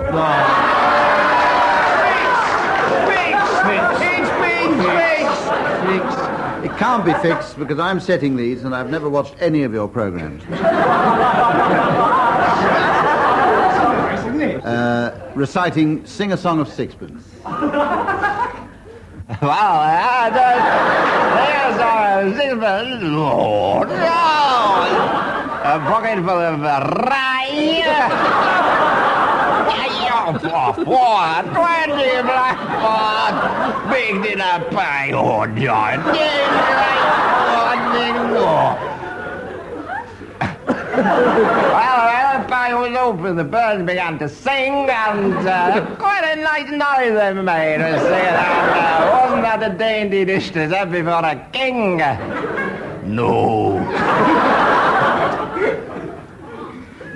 Well, now back to David Vine.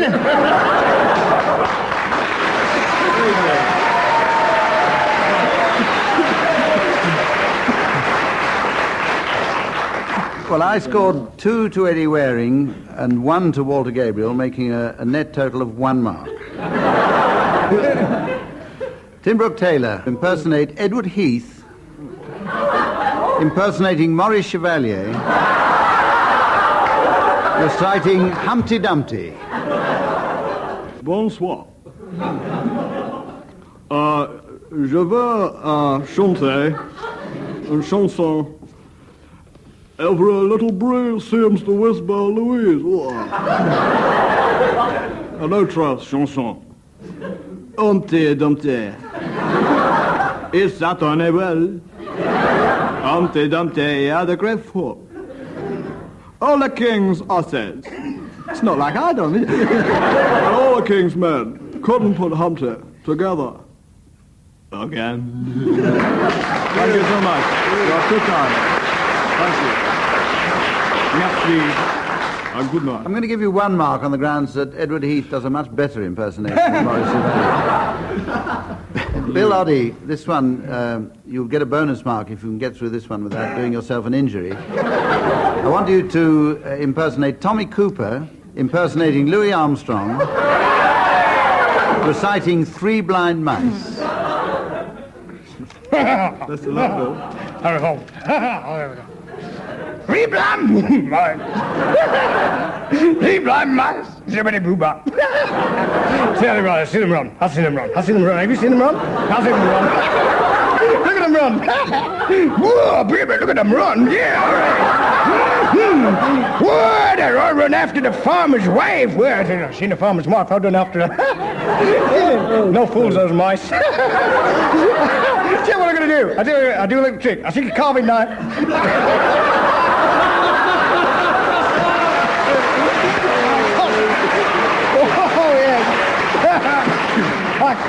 I gotta cut off the tails. I gotta cut off the tails. Here, I cut off one tail. I cut off two tails.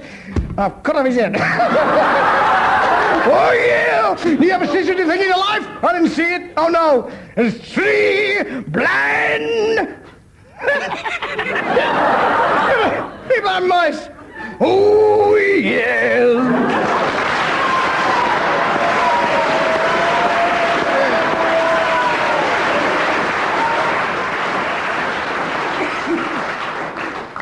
Two marks there, which is the maximum that I'm allowed to give on that particular one.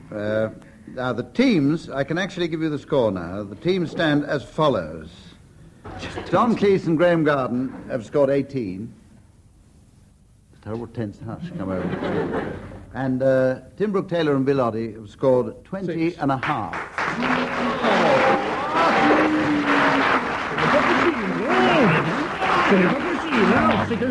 Never mind, John and Graham. There's plenty of time yet. Worse luck. We have a singing relay now, and in this round, one of the players of each team starts off a song, and he and his partner must sing a duet. But each one has to sing alternate words. In other words, the duet is alternating between the two of them, one word each. Any player who falters or messes up the game is declared soppy, and 2 points go to the other side, which I'll write down now because it's a foregone conclusion. But John and Graham, I'd like you to sing alternately.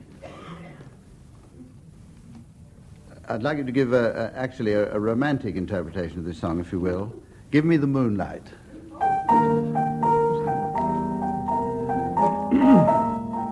Give me the moonlight, give me the go, and leave the rest to me. Give me a babbling brook, give me a shady...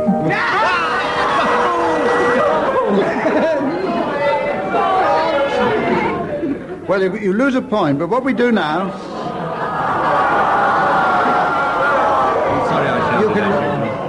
You can get that point back now if you manage to get through the song at a faster tempo. Oh, certainly. Give me the moonlight, give me the go, and leave the rest to me. Give me... Oh, no! They scored no marks for that. And we go over to the other side, and we have an alternating version from Tim and Bill of Stop Your Tickling Jock. Will you stop your tickling jock? Oh, stop your tickling jock. Faster.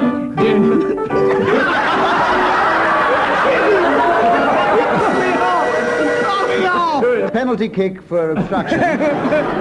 You can start it again slightly slower. Slower than that?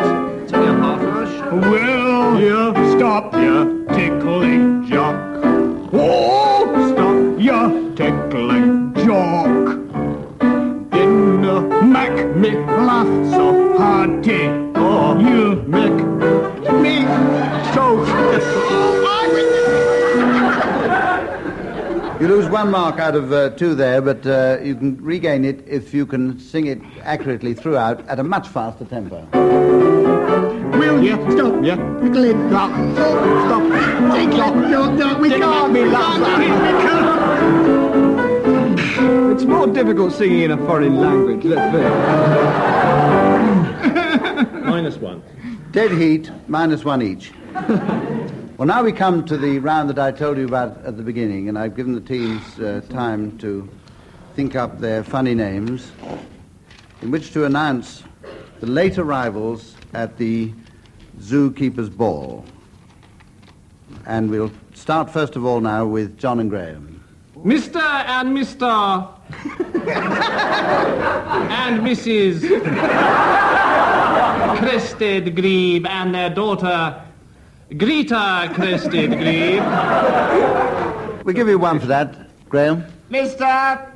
and Mrs. Pansy and their son Jim Pansy.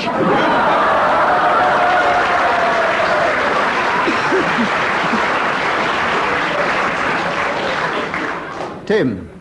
Mr. Arthur Platypus and his duck Bill Platypus. Miss, also at the Zookeepers Ball. Oh, yes. Old Ma Rakeet and her husband Pa Rakeet. John. Mr. and Mrs. Rhinoceros and their son Ray Rhinoceros.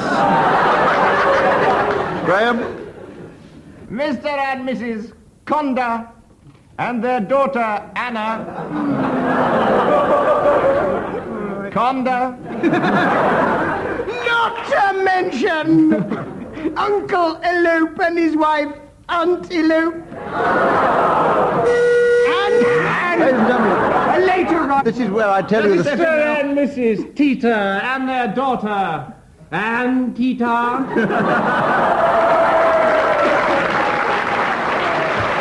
This is where I tell you, ladies and gentlemen, the score as of now is 21 each. and we should stop there. Out of a possible 17. This is where we come to the end of this week's program. We shall be back unless some fortuitous cataclysm intervenes next week. And so it's goodbye from John Cleese and Graham Garden.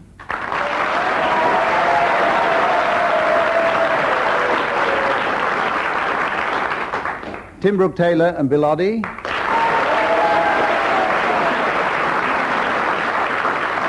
Our long-suffering musical accompanist, David Lee.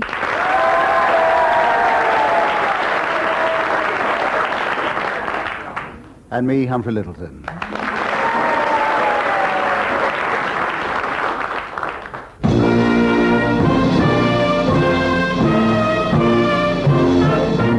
That was Humphrey Littleton saying goodbye on behalf of Tim Brooke Taylor, John Cleese, Graham Garden, and Bill Oddie.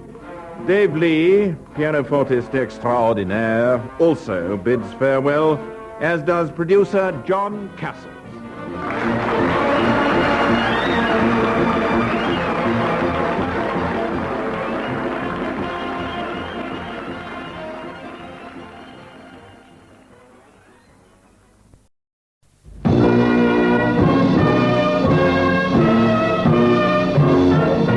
We present I'm Sorry I Haven't a Clue, the panel game.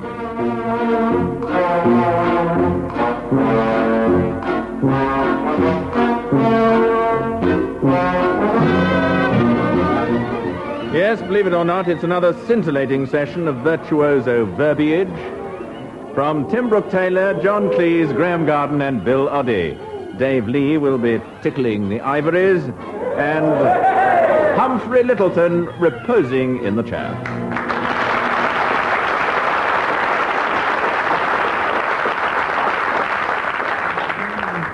Hello again. Once again, it's my duty to present on my left, John Cleese and Graham Garden.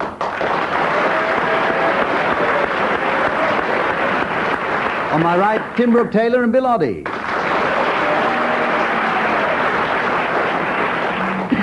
Those of you who've seen this program or heard this program before won't have the faintest idea what's happening, which starts us all off level pegging. And I'm going to ask each team to sing a song, but they'll have to sing it as animals nominated by me.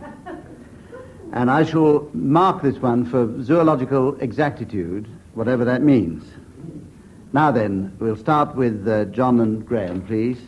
If you'll sing lovely old French song, Autumn Leaves, as wolves.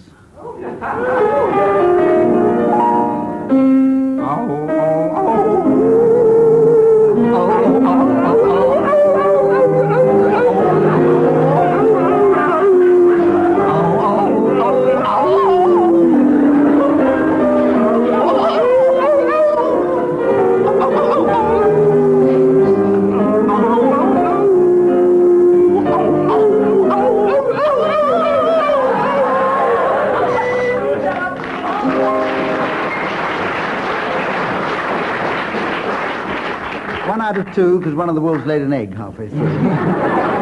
Bill and Tim, if you will sing a composition by, I think I'm right in saying, Irving Berlin. It's a song called Blue Skies, and you have to sing it as pigs. Yes.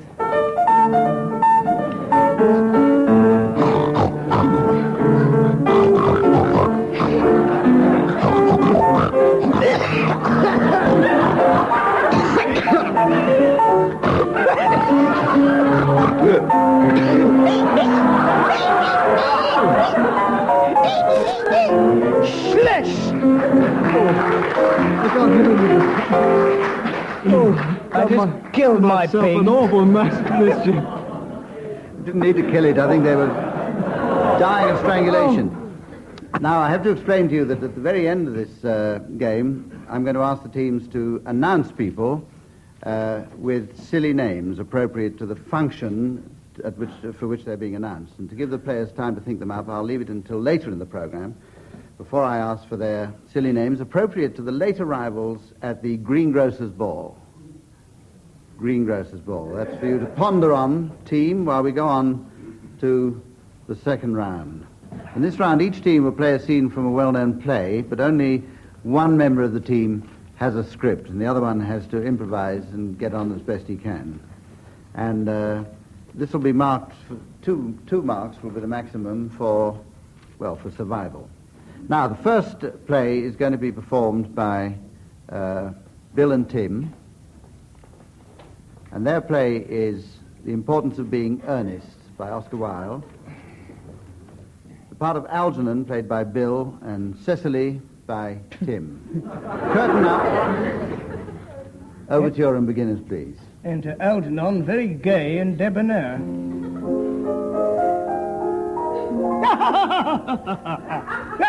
It's Tommy Cooper. No, it's not. He's very gay.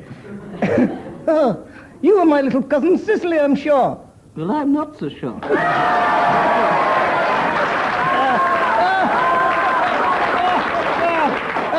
Maybe a non sequitur, but I'm not really wicked at all, Cousin Cicely. You mustn't think that I am wicked. Well, I can dream, can't I? Of course, I have been rather reckless.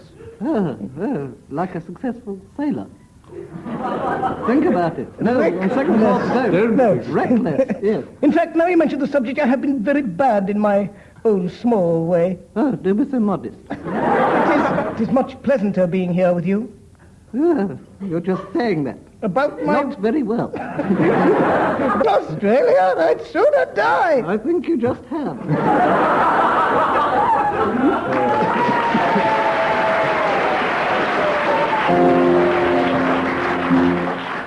I think Tim was playing the wrong part there. He was playing Lady Constance Bracknell, but still, we'll give them 2 marks now, and we'll move on to John and Graham, who, on a slightly higher cultural level, are playing a scene from Henry VI, Part 2, by William Shakespeare.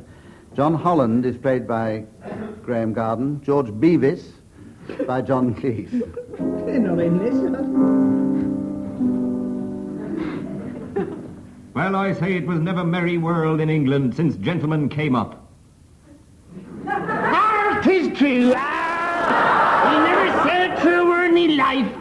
Tis true. I can find out the fault in that. Oh, the nobility think scorn to go in leather aprons. You can say that again. 'Tis true. True, and and yet it is sad, labour in thy vocation, which as much as to say, let the magistrates be labouring men, and therefore should we be magistrates. Well, I don't know as how I can quite agree with that. I think that is a question for debate, or as they do say, a moot point. I see them! But there's best son, the Tanner of Wingham. Aye, so he be there now. I see him there, he be the one with the 2 legs. Aye, and Dick the butcher. I see him too, with the tin and boot polish embedded behind his cheek. And Smith the weaver. With another tin and boot polish embedded just behind his left temple. Come! They've been fighting down at the Greengrocers again. Come, let's fall in with them.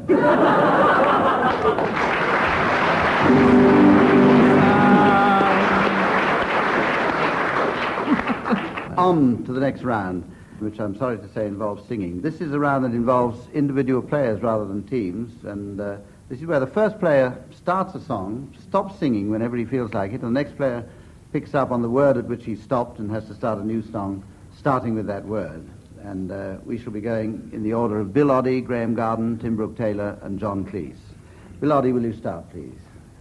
Once on a high and windy hill, in the morning mist two lovely black eyes. Oh, Oklahoma when the wind You're not blind. And again, what? Plain. No, you didn't know the next line. I said, going to stop I there. said plain. Do you want plain or do you want Plain Oklahoma? is your word, John. Plain sailing is what they told me to do. When I went there to see them last week. Boom, boom, boom. We'll have to stop that there because that song is one that's not allowed to be broadcast. And we'll take it up now. We won't penalise you. They will take it up with Graham Garden to start there. When the red robin comes bobbing along, way to Tipperary, it's a long. What's the last one, long? John, long. Oh, it's my turn, sorry. Long. What was it again? Long way to Tipperary, it's a long way to go. It's a long way to Tipperary. Oh, ref, come on. Chapel, John. Something tells me we're involved in a vicious circle here, so... Tim, will you start a song now, please? Yes, certainly. If I can think of one. Run, rabbit, run. Away with me. Oh, again. Another unpublished one. It's a new one. It's in a new Broadway musical. While there's still time, I'm going to go on to the next round there, having scored 21 to Team A and 72 to Team B. In this round, each team will read an excerpt from a well-known play. They're going to read this in a disguised voice, and for 1 point, the other team has to identify the piece. So we'll start on this occasion with Bill Oddie and Tim Brooke Taylor. The Odd Couple by Neil Simon. Can we have some nice dramatic music, please, Dave? Nice dramatic music from David.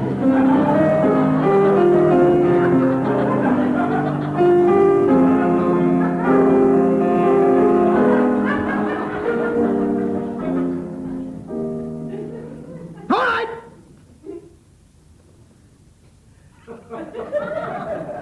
I'd like to know what happened. What's happened? That's right. Something must have caused you to go off the deep end like this. What is it? Something I said? Something I did? Hey, what? It's nothing you said. It's nothing you did. It's you. I see. Well, that's plain enough. I could make it plainer, but I don't want to hurt you. What is it? The cooking, the cleaning, the crying. I'll tell you exactly what it is. It's the cooking, cleaning, and crying. It's the talking in your sleep. It's the moose calls that open your ears at 2 o'clock in the morning. I can't take it anymore. I'm cracking up. Everything you do irritates me. And when you're not here, I know what you do when you come in.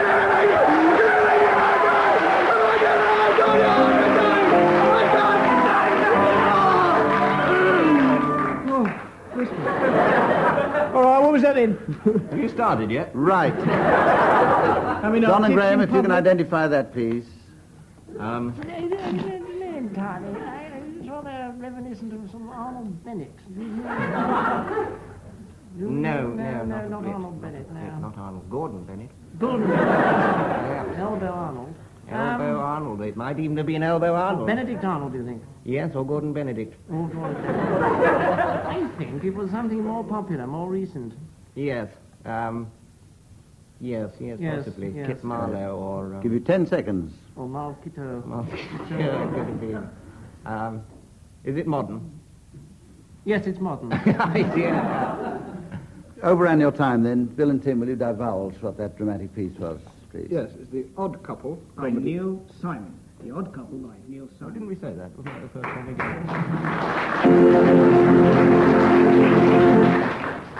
Right, there's no marks to John and Graham. It's their turn now to try and baffle the other team with their dramatic excerpt.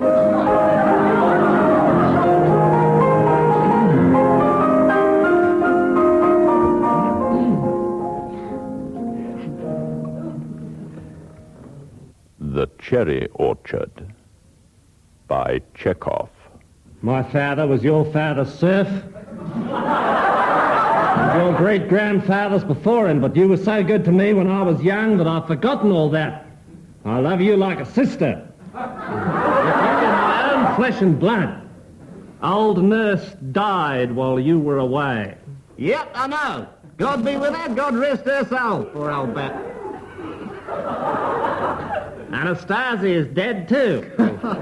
Cross-eyed Petrushka has left us now and works in the town at the police inspector's. My daughter, Dashenka, sends her greetings. I must leave at once. There's no time to talk. Well, I'll say it in 2 or 3 words. You already know that your cherry orchard is...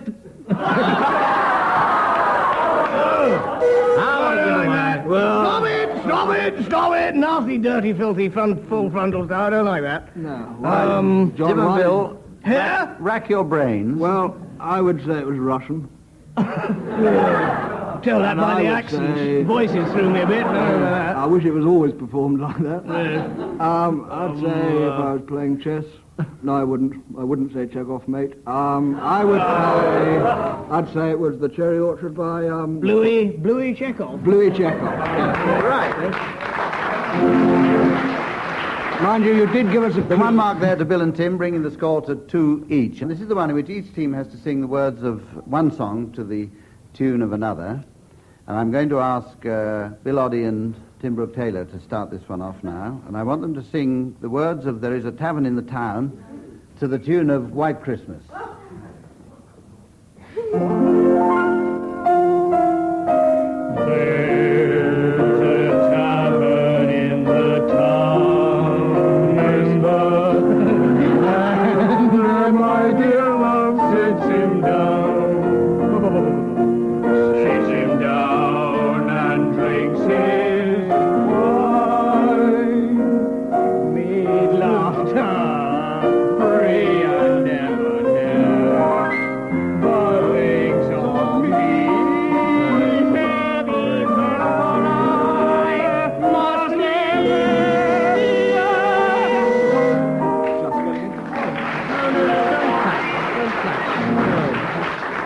I stopped that one there because they made that dramatic leap into the high register, and I was really fearing for their safety once they were... Right, now, John Cleese and Graham Garden, your words are Any Old Iron, and your song is a very appropriate one for those particular words, Some Enchanted Evening.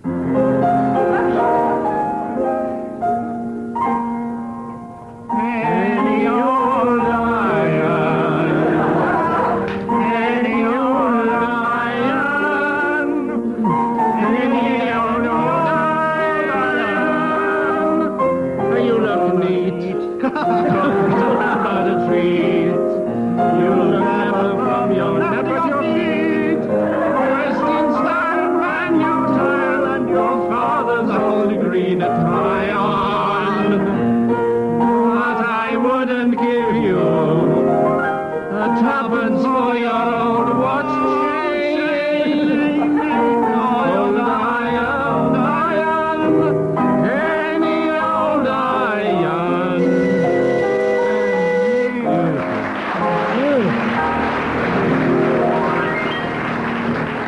stopped you there because the BBC have to pay royalties if a recognisable 4 bars of any tune are performed, and I reckon we stopped you just under the recognisable 4 bars. I'm going to give Bill and Tim 1 mark for that, and John and Graham, after a great deal of deliberation, 1 mark for theirs. That brings us on to the next round, in which each member of the team has to impersonate a well-known person, impersonating another well-known person, reciting a nursery rhyme. And we're going to start now with Graham Garden, who I'm going to ask to imitate Clement Freud, impersonating Rolf Harris, reciting Little Miss Muffet. I was getting the voice right then. The arrogance to think that he might do. Drinking the water. He's about to start. Tie me a kangaroo down, spoon. Little Miss Muffet sat on a tuffet, eating her curds and whey. And down came a spider, sat down beside her, under the shade of the coolibah tree, and frightened Miss Muffet away.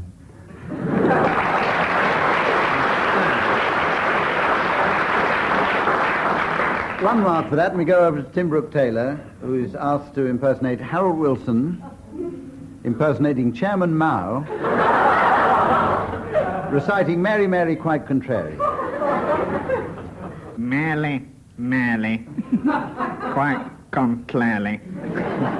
How does your garden glow? Well, how, and how, and pretty lads all in a row. I think that'll do for the time being. Thank you, I agree. Goodbye.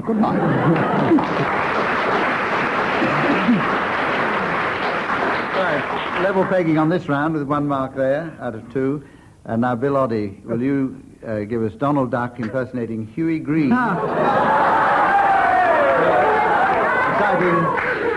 Reciting Simple Simon. I don't even know Simple Simon. Let alone, I can do Donald Duck, I can do Huey Green, but I can't do Simple Simon. Well, that's 1 mark, Donald. Right. Thank you very much, friends. Here we go. We're going to do Simple Simon. This is Donald Duck impersonating Huey Green. You may not believe that. I'm a very clever duck, and I do a really wonderful impersonation. What's more, this is very clever, and I'm going to do Donald Duck impersonating Huey Green, impersonating Donald Duck.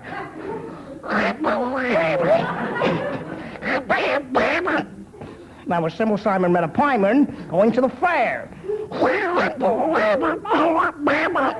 So Simple Simon to the pieman, can you speak a little more clearly, please, duck? All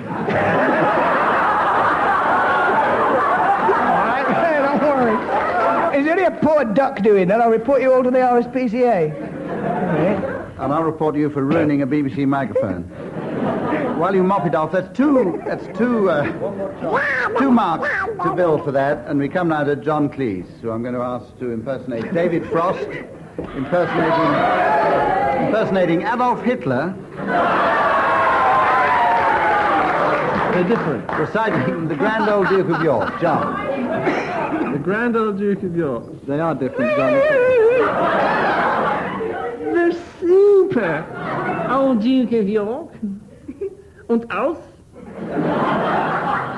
He had 10,000 pounds. Sorry. Oh, slippy shame. 10,000 men. Sorry. Der Mensch ist sehr auf Gefühligkeit. Hat sehr obergematschet. Oben und so weiter bis dahin. Und den habe ich unter Gefilden gefunden und das Leiden sie werden da finden. Come on, say goodbye. Bye.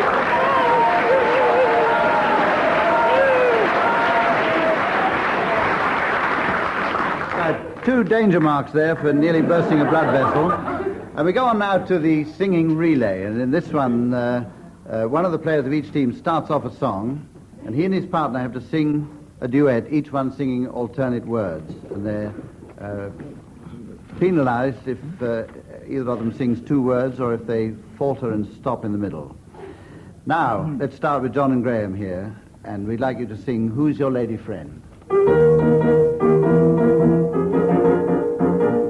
Hello. Hello. Who's your lady friend?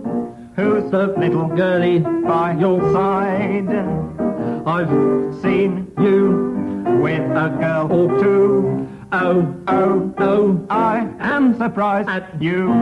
Hello. Hello. What? You're...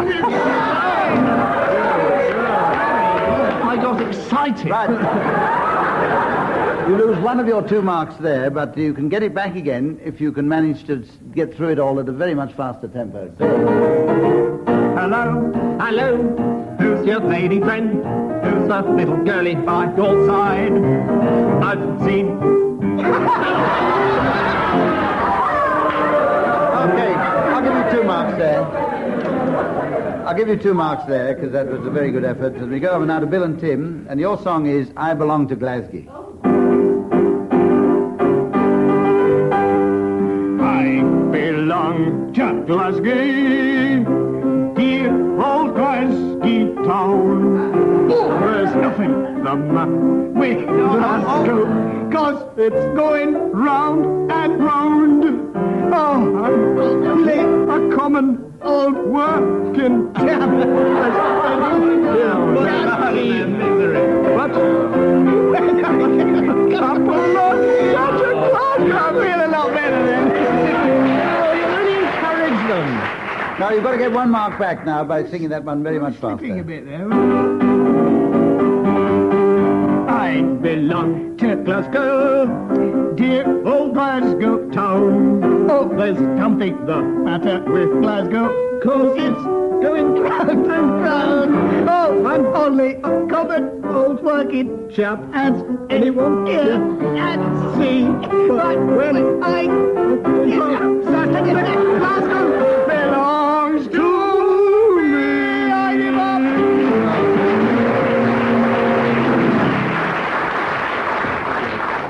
Right, well, I'm awarding 2 marks there, which brings the scores to John and Graham 15 and Bill and Tim 16. So now we come to the final round, which I referred to at the beginning of the programme, where each of the teams can make up marks. This is the one where I ask each of the teams to announce the late arrivals at the Greengrocers ball.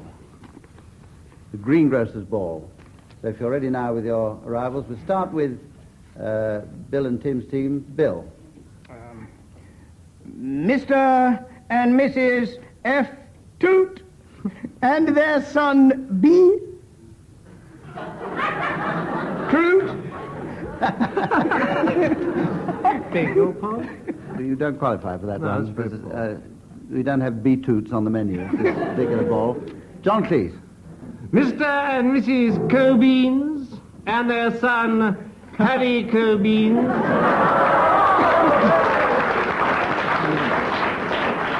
Tim.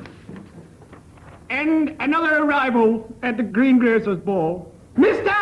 and Mrs. It from Australia. And their grandmother from England. Pomegranate.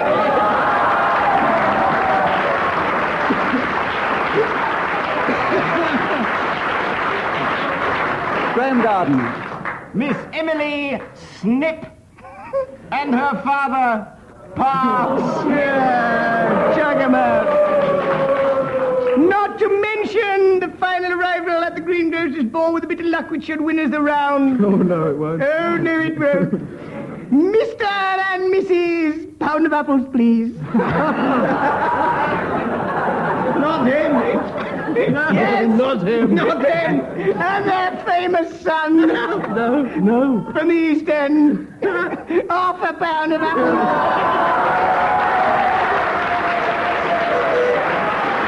And another. Oh, no.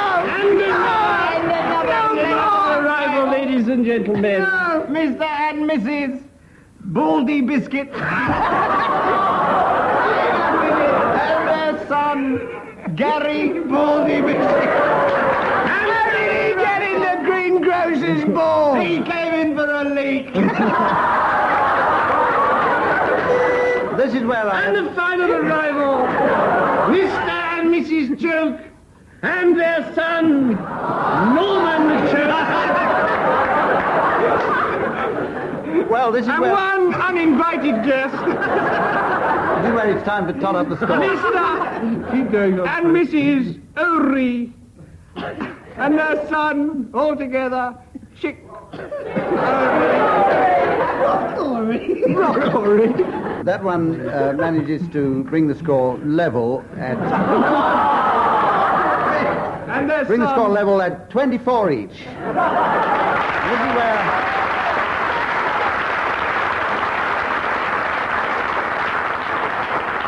This is where it's time to say on behalf of our two teams, musical accompanist David Lee and myself, Humphrey Littleton, goodbye now.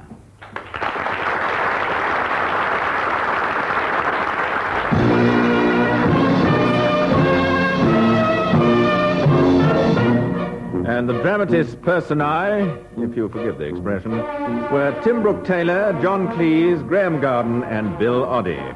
Dave Lee was at the piano, and John Castles attempting the production.